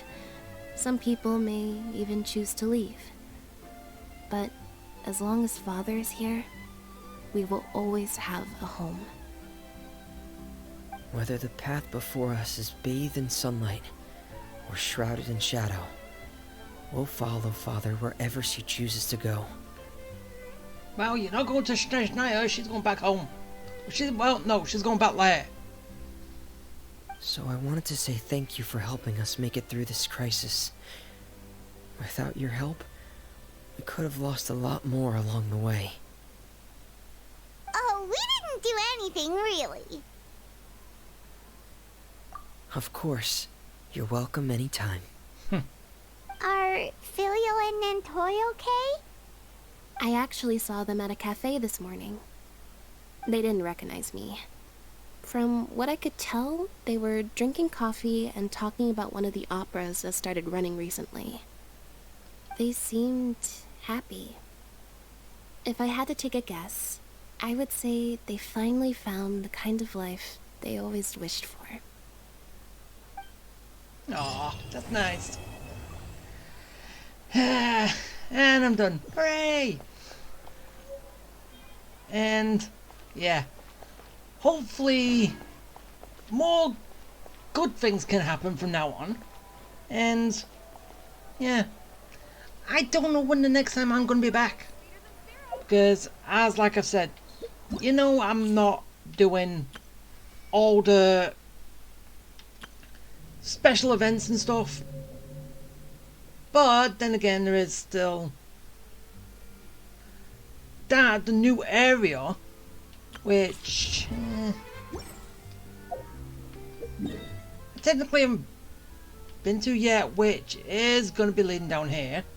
So I'm possibly going to be doing this in the next one, maybe. Going and looking around.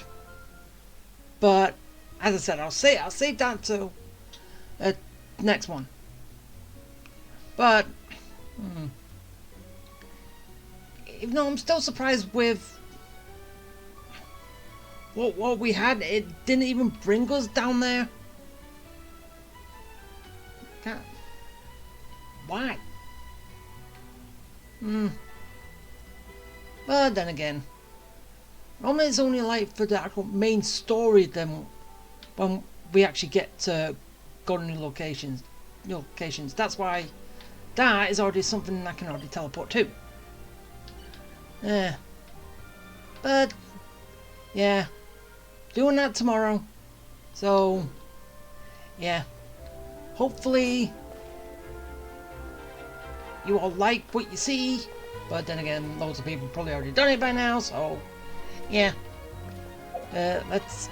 Obviously, I've got these done, but yeah. Okay, fine. I'll leave that. Wait to. Actually, no. I just want to get these done while I'm here, because it just makes it easier. Because then afterwards, I can just go straight to chopping this down and hopefully. Actually, with how long it's going to be, is. Thank you for completing today. It's going to be a little late than usual. But then again, normally when my things go up, they don't really get seen right away. They take a couple of hours, or basically a few days before it starts picking up. But yeah, anyway. But yeah, that is going to be it. So I hope you come back for tomorrow, even though it's probably going to be just like a small short one, which is just going to be going through the new area, and yeah, that'll be until possibly the next story update, which I hope is 5.0 and we get to go to the next nation. So, yeah. Okay.